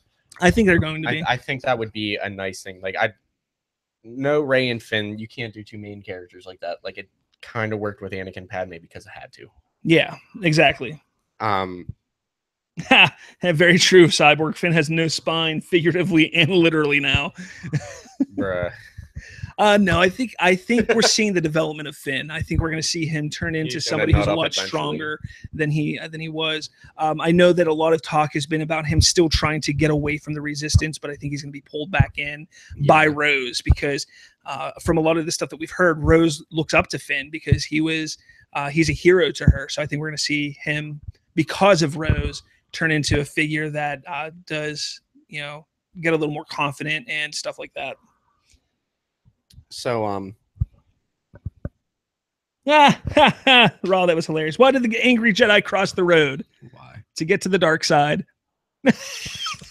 Speaking of that, hold on. I have this interesting photo on my phone.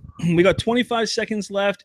Ball is now in the Vikings' hands, it looks like. I have this interesting picture on my phone. I'm pulling it up. I think Video Tales, I think you might be right. I think we're going to see a little bit more of Leia in the trailer as well. But I think they're going to really save a lot of that stuff for the movie. I do think that, but I think we will see more. Saying the most emotional lines. Yeah, possibility. Yeah. Not to cut you off here. Speaking of Dark Jedi, Sith Jedi turning into Sith. This is canon. It's called the Lost 20. The Lost 20 referred to a group of Jedi Masters, numbering 20 in total, who had renounced the Jedi Order throughout its history. One notable, and the 20th, member of the Lost 20 was Master Dooku, who abandoned the Jedi after the death of his former Padawan Qui-Gon Jinn at the Battle of Naboo in the years preceding the Clone Wars. Dooku, having also become disillusioned with the Galactic Republic, peacefully left the Jedi Order while secretly pledging his allegiance to the Sith as Darth Tyrannus. Dooku, along with the rest of the Lost 20, was commemorated with a statue bust in the archives of the Jedi Temple on Coruscant.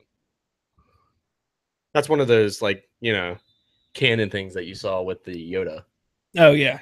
I really enjoy that we have those now. But, Awesome, Jabs. Thanks. Enjoy the trailer. I hope to see you back in here in a few minutes to talk about it. It's awesome. Thanks, Jabs. Yeah, we'll see you then. Yeah. No, I definitely, all these new canon things that are coming out, I think are pretty cool. And like we talked earlier, check out that book from a certain point of view, because you're going to see a lot of cool things that you didn't know about. Like I said about Yoda and using Qui-Gon Jinn's robe. There's also, I guess, a pot that was Qui-Gon Jinn's or Obi-Wan's or something like that he uses in the Return of the Jedi as well. So check that out. Yeah, no, that page has a lot of interesting facts on Star Wars. Doug, the trailer being more fun, I think it's not going to be as dark and dreary as the last trailer, the teaser that we got in April. I'm not going to sit here and say it's going to be family Disney friendly, but the Porgs I don't think have anything to do with that. I just think that they were looking for some creatures to this fill up off Ewoks. to. Yeah, not so much the Ewoks. I just think they're looking for some animals to creatures to fill up Octu, and they came across the porgs in a concept design and thought, hey, that'd be excellent for the birds. So what do you call a pirate droid? R2D2. I just got a message from my mom that you're going to think is hilarious. Oh, okay, she watching? She's not watching us. Oh, okay. But it's that inside joke we have. Oh, gotcha. Gotcha. All right, there's 8 seconds left. There's 8 seconds left. There's a timeout, 3rd and 5. Minnesota's probably going for a Hail Mary. Yeah. So it's going to be here. The trailer's going to be here in the next 10 minutes. Within the next 5 minutes, if not less. Hopefully. Did you see that? Nah, look at it later. This is more important right now. We got the trailer coming up here, guys. 8 seconds. I don't think the trailer is going to be very. The Last Jedi is going to be a dark film. In my eyes, it should be a dark film. Yeah, I think it's going to be a dark film. Like I said though, I think this trailer is going to show a little more hope, and that's why I think there's going to be more Luke Skywalker in it, because I think that we're going to see a little more hope. I think the trailer is only going to show stuff from the first half of the movie. I don't think we're going to see anything from the second half of the movie. If anything, it'll be just like they showed in the Force Awakens trailer, where we saw Rey crying, and it was the brown jacket speculation. Was it Han? Was it Finn? Was it Chewie? Whatever, that might be something we see there, but. I think most of what we're going to see is going to be from the first half of the film. See, it's interesting, all the hype around this, because for you guys that don't know, I'm an aspiring filmmaker. It's just interesting to see all the hype around it. Like, there's so much speculation in my head. I'm like picking out things I'd like to see. Yeah, and it's nice to see it from not only a fan standpoint, but from seeing this as a potential career. Yeah. All right. This is the halftime. So we're gonna get set here, and we are fully ready. Hopefully this trailer just pops on right away. Yeah, here it comes. Coming up halftime, the trailer. So hopefully tune in now to ESPN and watch it. It's gonna be up on YouTube probably any minute now. So definitely wait for it, because it'll come up right away. We are. Oh, nope, but that wasn't it. That's just a regular commercial. But okay, real quick, Video Tales, why do we think the movie is going to be dark? Because I think it kind of has to be, just like Empire Strikes Back was. I think it has to be dark. So yes, it's not going to be a happy ending.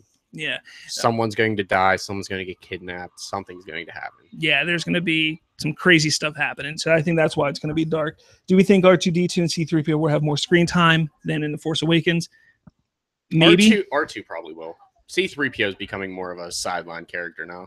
Yeah, he's just staying relevant because he's been in all the Star Wars films. It kind of goes into this whole thing where George Lucas always said that he felt that the movies were through the eyes of the droids. So it'll be interesting to see if they continue down that route. Is it now through the eyes of BB-8 as opposed to R2 and C-3PO now? So that's interesting.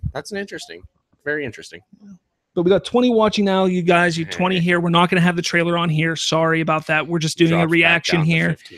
Sorry, but the trailer, we're watching the ESPN right now. They're talking about the football game any minute now. The trailer's going to pop up. We're going to have a live reaction. So if you don't want to watch us here right now, I understand. But jump back after the trailer. Join in the discussion. Ask questions in the live chat feed.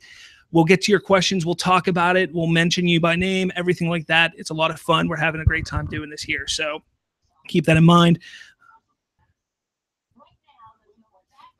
But they're still talking football. So that's unfortunate. Yeah. If you have any questions, here we go. Here we go. The Stormtroopers, the 501st is walking on the field right now. Is the 501st? The 501st.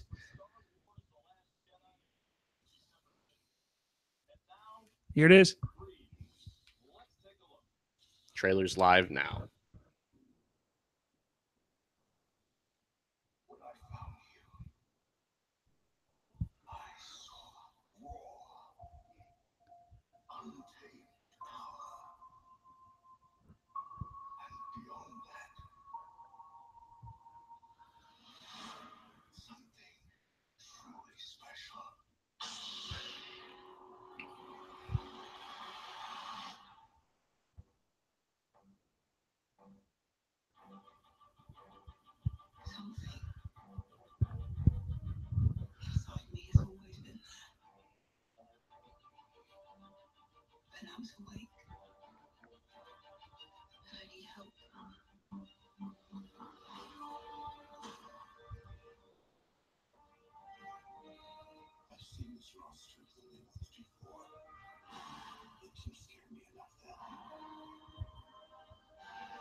Porgs.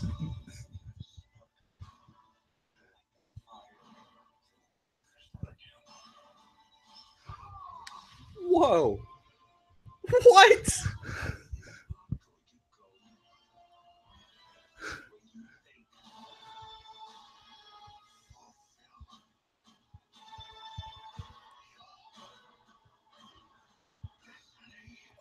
Whoa. Whoa.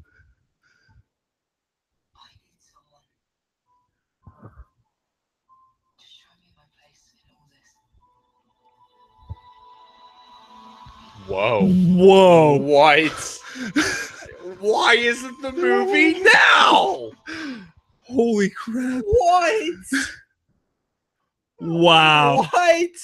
Wow. Okay. Wow. We got 11 watching right now. Oh my Video god. tales.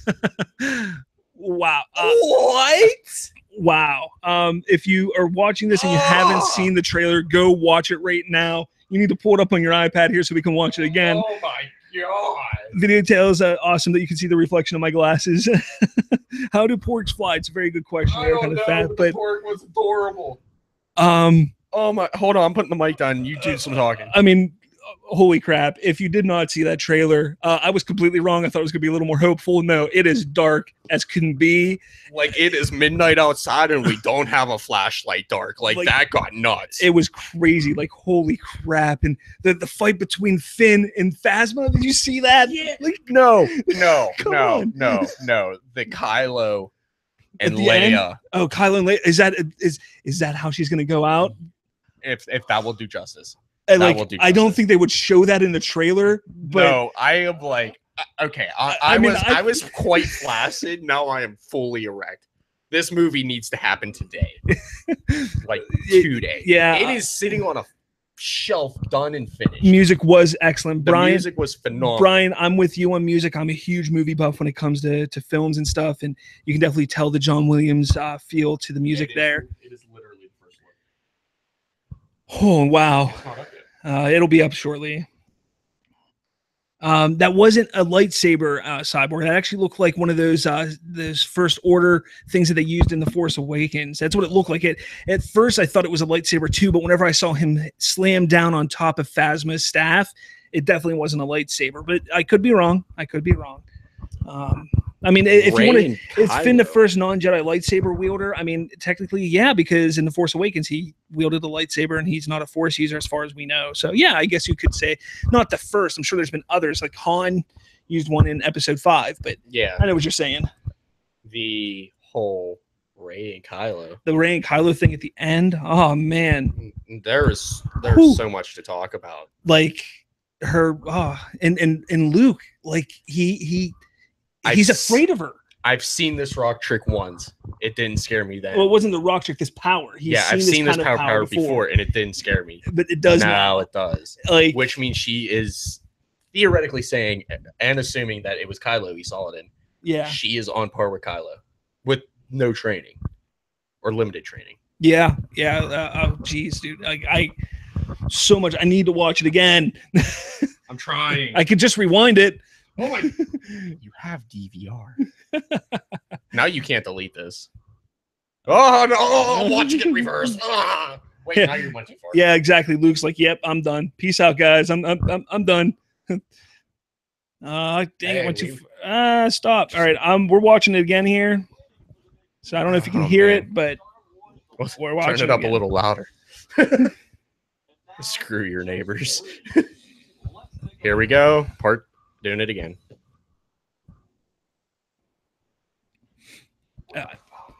Snoke just, oh, the walkers. Look how cool the walkers are.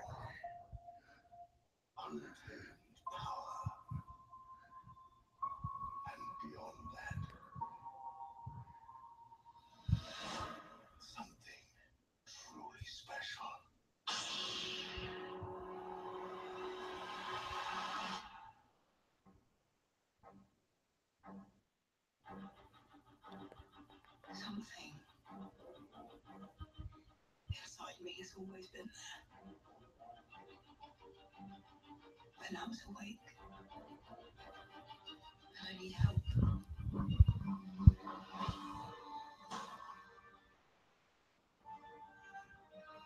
I've seen this roster than they once before.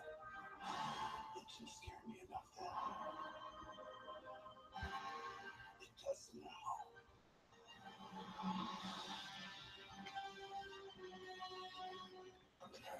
The moment he breaks his helmet right there. Yeah. Oh man. Even his TIE fighter, like this looked good. He's a pilot like his grandfather. Yeah. And then the Leia and the targeting. Does he press I'm the button? telling you that's misdirection, but if he kills his mom also, I tell you, there's no redemption for Kylo. No, none at all. And I know that you Borg. He's, yeah.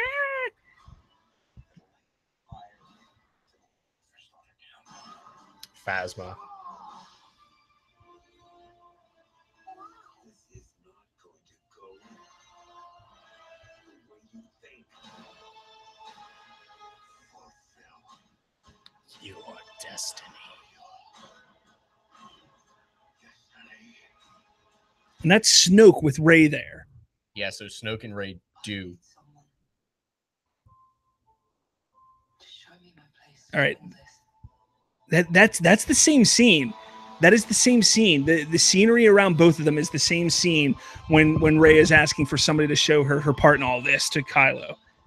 That's intense. That's intense. I do like it how it kind of hiccuped with tickets available. Get your tickets now. If you didn't get your tickets now. But holy crap, was that trailer amazing. What did you think? Yes, please. Let's see. I guess the trash compactor didn't finish the job with Phasma. I guess not. No, we knew that she was going to be coming back. I'm happy to see her, and I hope that she has a bigger role. Yeah, it looks like she has a bigger role. Has a character. So I'm looking forward to it. I think that the fight between Finn and Phasma is going to be fantastic. Or fantastic. That was bad. What else? Come on, guys. There's 13 of you guys watching in the live chat. Let us know what you think. I mean, we can sit here and talk all day about it. I think it's amazing. We can watch it again. We can watch it. We'll watch it 50 times if we want to, but this thing is amazing. Like, I'm interested to see, because I just said that all of Snoke's powers. Yeah. What if she is just like her and Snoke are in the same room, but Kylo right there is an illusion of the Force to try to persuade her. I mean, that's possible. Yeah, that X-Wing got that fifth engine. That was something that was brought up about previously there, Brian, a few months back, that it's or maybe even a month ago. It's a booster. I think that was in the Vanity Fair or Variety articles. It's a booster where you can use it once and then it doesn't work anymore, and it's on Poe's X-Wing there. So it does ring the question. We saw Poe's X-Wing. Yeah. When will it get destroyed? Beginning of the film or at the end of the film? Why is it going to get? Oh, that's right. In the first trailer, we saw it get destroyed. Maybe it's a different X-Wing. I don't know. Who knows? Maybe he got a different one. Wait, replay it. Go back to the X-Wing part because I'm pretty sure it was his. Yeah, that was his. I'm just saying he may get a different one that looks the same. Who knows? I mean, it's not a rental car. So not a rental car. Yeah, you know what I'm trying to say. It's not coming out. It's not a rental. Car place? I mean, you can't just rent the same one. What is Poe doing? That's a good question. I mean, he obviously everybody was talking about in the poster him being on the dark side of the poster, but on this he's talking about destroying the First Order. So I don't think he's going to be going to the dark side at all. Let's see the walkers in the beginning, absolutely fantastic, fantastic. Snoke's narration, of basically mimicking Palpatine. Fulfill your destiny. I can kind of go scene by scene here, it looks like, because I'm paused and I can do that. That's kind of cool. Thank you, TiVo. We're going to go through scene by scene here. Why not, guys? Because we got nothing better to do right now, right? Yeah, no, we just unleashed the beast. I'm going to go back to the beginning of the trailer here. I'm going to kind of go scene by scene. So it opens up. Who is that? Who is that? There's a figure. It's not Kylo. Who was the blonde dude in Force Awakens? Blonde? Yeah. A blonde dude? Yeah. I mean, you had the only dudes that we had were Poe and Finn and Han. On the I don't know what you're talking about. But what is that? Admiral something. Huck, I think, or something. Oh, you're talking about on the First Order side. Yeah. No, I don't think that's General Hux. That's not him, I don't think. But what is he looking at there? It looks like a hangar bay of some sort. Can't really tell too well. I don't know what you guys think. Do you think that's Captain Hux or General Hux? If that's who it is. Why they would put him in this trailer? Are they making Kylo and Rey a thing? Like Ben and Rey? I know a lot of people were speculating that before, but I'm going to go to the next scene here. Maybe. Or not. No, you're slowly fast forwarding. I see the sparks falling. The next scene here is of the walkers, and that just looks really, really cool. Really cool. The walkers. What are they? 1, 2, 3, 4, 5, 6, 7. There's 8, 9, maybe 10 walkers. There's even some that are smaller. It looks like a regular AT-AT, or not a regular, but an advanced AT-AT, because its feet are like right there. If you see, so these big gorilla walkers are actually bigger than what it looks like an AT-AT could have been. I know, Jabs, the dude, this trailer looks fantastic. He said, and it absolutely does. This trailer is miles beyond its time. Right and then up in the top there, you see the ship that Kylo Ren was in at the beginning of The Force Awakens. So, what's going on there? Who knows? We'll see. What's the next scene? And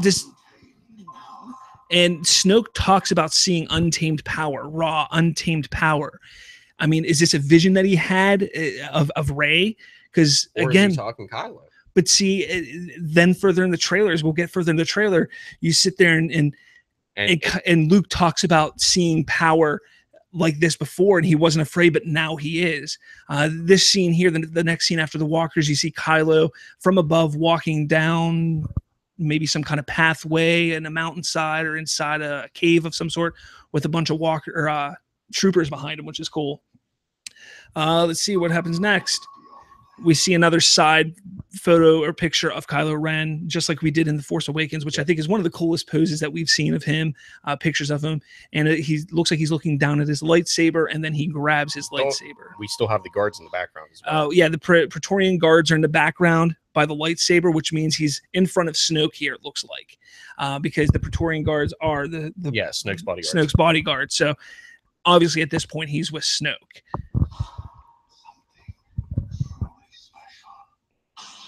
And then Rey igniting a lightsaber, as you can probably hear. And then it switches to Luke talking after Snoke talks. Well, Rey and then Luke. So Rey talks about having something. She feels something inside of her always.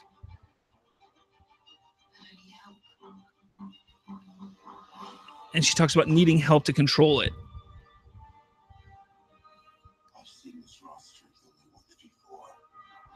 And then you see Luke talk about seeing this strength before. And then you see a mechanical hand coming out of debris. And is that Luke's hand? I don't know. Is that the right hand? What side is it coming from? Could they have flipped the picture? Who knows? But you see a hand coming out of debris here after we see some scenes on Ahch-To of Rey traveling, walking up to the tree that we believe it's a tree. Excuse me, a tree with the books of the Jedi in there. Yeah. And then we see the ground break, and Luke looks at it and he's like, what the heck? Yeah. And then he talks about seeing this power before, and he wasn't afraid then. Now he is. It didn't scare him enough then. But it does now. It does now. And he looks frightened. He looks frightened. Genuinely scared. We see Kylo again, and then he looks at his helmet and smashes it against the wall. That is absolutely terrific, because in the last trailer we saw the helmet smashed on the ground and just laying there, and there was actually smoke coming off of it, and we're like, what the heck happened? Why is and I know that they've talked in some of the interviews, and they've said that he doesn't want his mask anymore because the scar on his face is driving him to fulfill what he needs to complete. And then you get these space battles here, which we were promised space battles. So what are we saying here? Will he teach her the dark side, or the other way around? Video tales, we'll get to that in a second here, because we're going kind of scene by scene of the trailer here, so we'll get to that in a second. So now we're in space, and we see Kylo Ren's ship. He's piloting like a boss right now, like Anakin boss. And now we see Leia kind of scared, concerned. She feels her son. She feels her son, and we see Kylo now targeting a ship, a bridge, a bridge of the ship, and he's targeting it, and he's about to press the triggers. Now, I think this is misdirection. I think that they're trying to insinuate or show here that they're going to kill Leia this way, that Kylo not only is going to have killed his father, but also kill his mother now. And I think this is a bit of misdirection here. I think it's going to be a completely different battle from that scene that we're seeing. But then again, it gives you that feels here. Like, what if that is, And again, it's misdirection. I'm sure you all agree. But I tell you what, it's powerful. Yes. I mean, it got me. It got me for sure. And he's choked up about it. And I think that's what gets you there, because he's choked up about it. He's got remorse on his face, much like he did with Han, when he went to kill his father. So maybe they are showing us that moment, and that's ballsy. That is ballsy if they're showing us this moment. I'm telling you right now, like, I'm not going to be mad if this happens in the movie. Yeah, no, but the buildup is going to be there. Yeah, it's ballsy, and I tell you what, I know a lot of people, are not happy with Adam Driver in this role, but I think he is a fantastic actor, and he has been doing a spectacular job with this role. So, all right, we see Leia now looking all concerned again, and then cuts to this Christmas. Not really. And now we see the Millennium Falcon, that just like, and this is, I guarantee if you key this up with the second or the other trailer from The Force Awakens, I bet you there's similar beats to it. We're seeing the Millennium Falcon at a certain time and everything like that. I bet you it is. Now I can sell my Kylo helmet. No, don't do that. Hold on to it. It's collectible now. Yeah. There's one less that exists. You got TIE fighters chasing just like in The Force Awakens. And you see Chewie in the port. Look at him. He's yelling. Adorable. He roars just like Chewie. They have to be like little friends, man. They got to be friends. You better not fucking eat the fucker. This is real. I love porgs. Like, this is real. This is real. This is excellent. Look how cute he is. You got your little teeth. Little tongue. The concern on his face. We see ships blown up in space, and then we see Poe. Finally, we get Poe, and now he's starting to speak.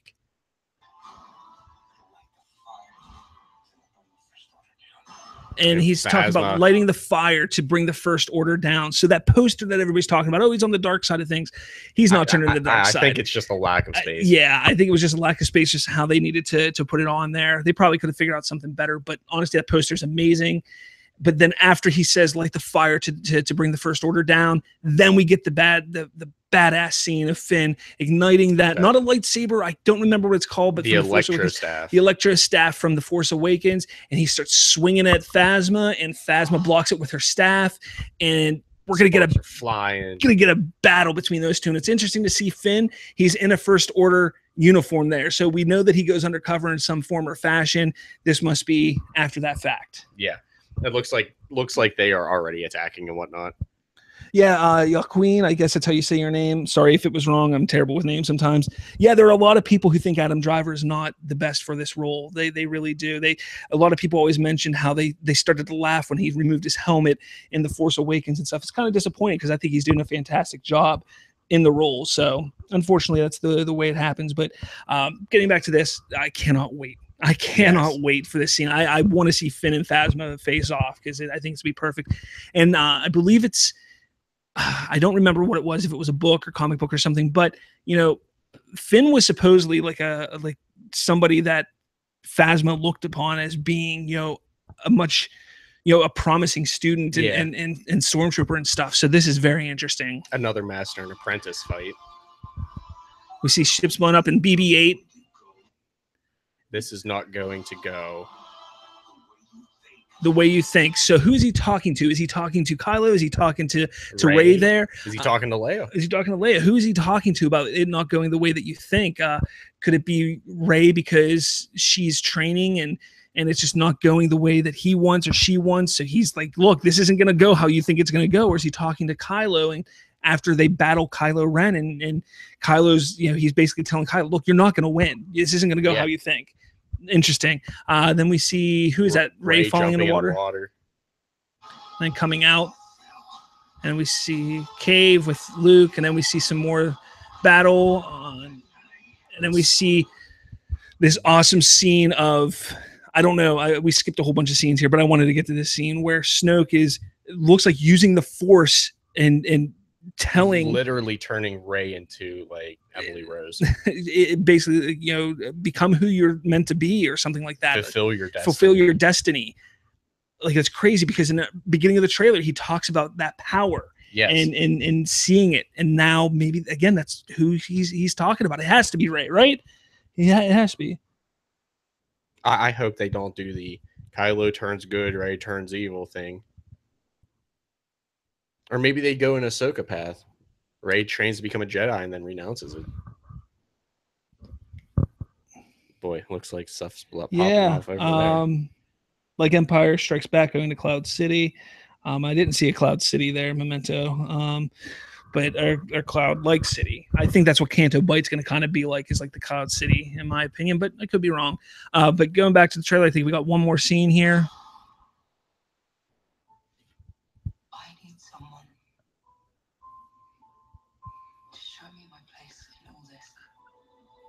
I need someone to show me my place in all of this. And it is absolutely plain. You can see that she is talking to Kylo Ren. They're in the same scene at the same moment because of the flames, the lighting, the way it all works. If it's not the same scene, if it's not the same thing, they did a heck of a job tricking us and believing it's the same scene. No, if it's not, I will applaud you. But you see Kylo then looking, who we expect, he's looking at Rey, and he then puts his hand out to Rey after she says she needs somebody to show her place in all this. So I know a lot of people think, oh, Rey's going to turn dark at some point. Now, somebody made a good point on here. Could it be the other way around? Could it be that Kylo is looking to be redeemed and asking for Rey's help there? Yeah. It's a possibility, but I cannot rule that out. Honestly, I think it would be really interesting. And what if she does go with Kylo Ren at the end of the movie and Luke Skywalker is now the main character of episode 9 and has to go and save her and bring her back? Be interesting. Definitely would be interesting. If they take that route, I could foresee a kind of, I did that, but she's like Mace Windu, who can use Form 7 fighting style, where she can absorb the darkness and let it flow and then take it back out. Mace Windu. Yeah, has like that kind of form where she goes dark but isn't never actually becomes a Sith. It's a possibility. And like the end of episode 9, she's just like laying waste to everybody. yeah, exactly. And then renounces all of the Jedi Order, all of the Jedi. Video Tales. Who does she want to go back to the right side? Are you talking about Kylo? Let's see here. Wait, you guys are really talking it up. Yes, it's her untamed power. Obviously, she said, "I need help to tame it." Very true.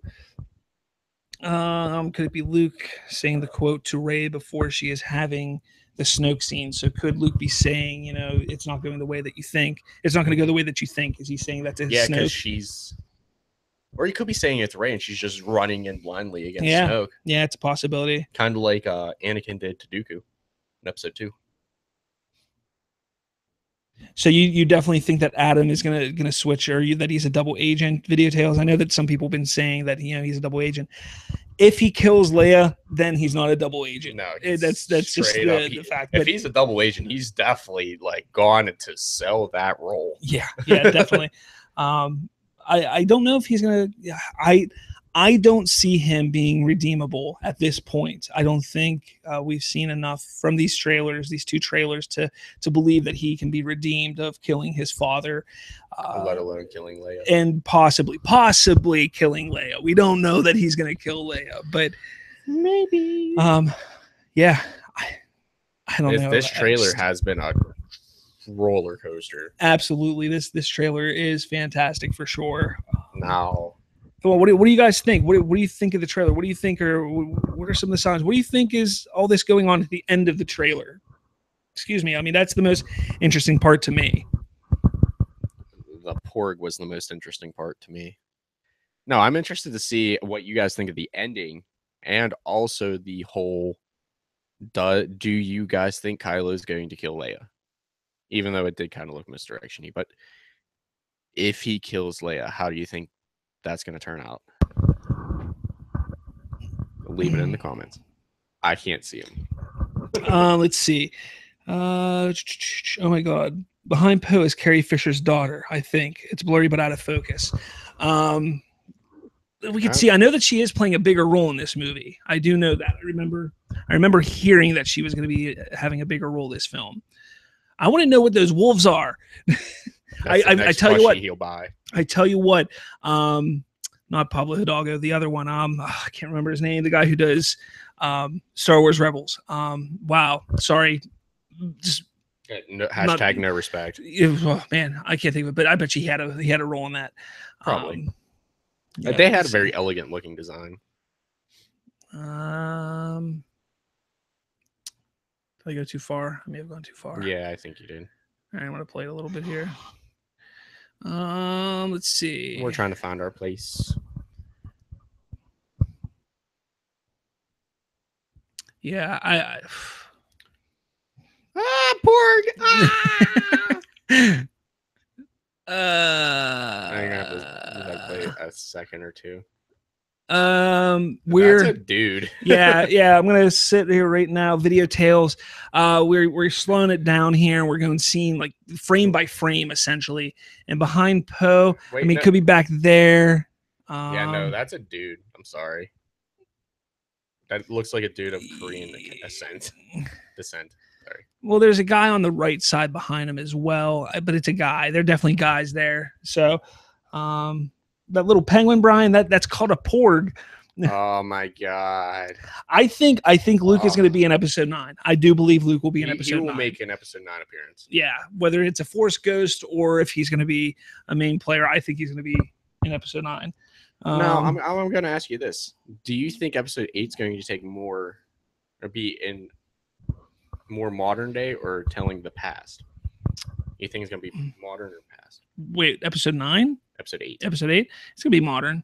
Yeah, that's a dude on the right side there, and then there's a dude behind him, like directly behind him there. So, Video Tales, nice trying to pick that out, but it's definitely dudes. They're behind Poe. I mean, unless you're no, I'm not touching it. Then the booster on the back of. That looks cool. Yeah. You can't really tell exactly, can you? If it's, but it is Poe's X-Wing. Yeah. I mean, we're going to be watching this over and over and over again. I'm sure you all will be as well. If you're interested, we'll probably have a way further breakdown. Scene by scene breakdown, including the music and everything like that, for sure. For sure. Probably next week. Next week on Star Wars Talk. Yeah, absolutely. I don't know. You guys aren't talking much here. I know we got 16 watching. I want to thank all of you for watching this because it's been a blast.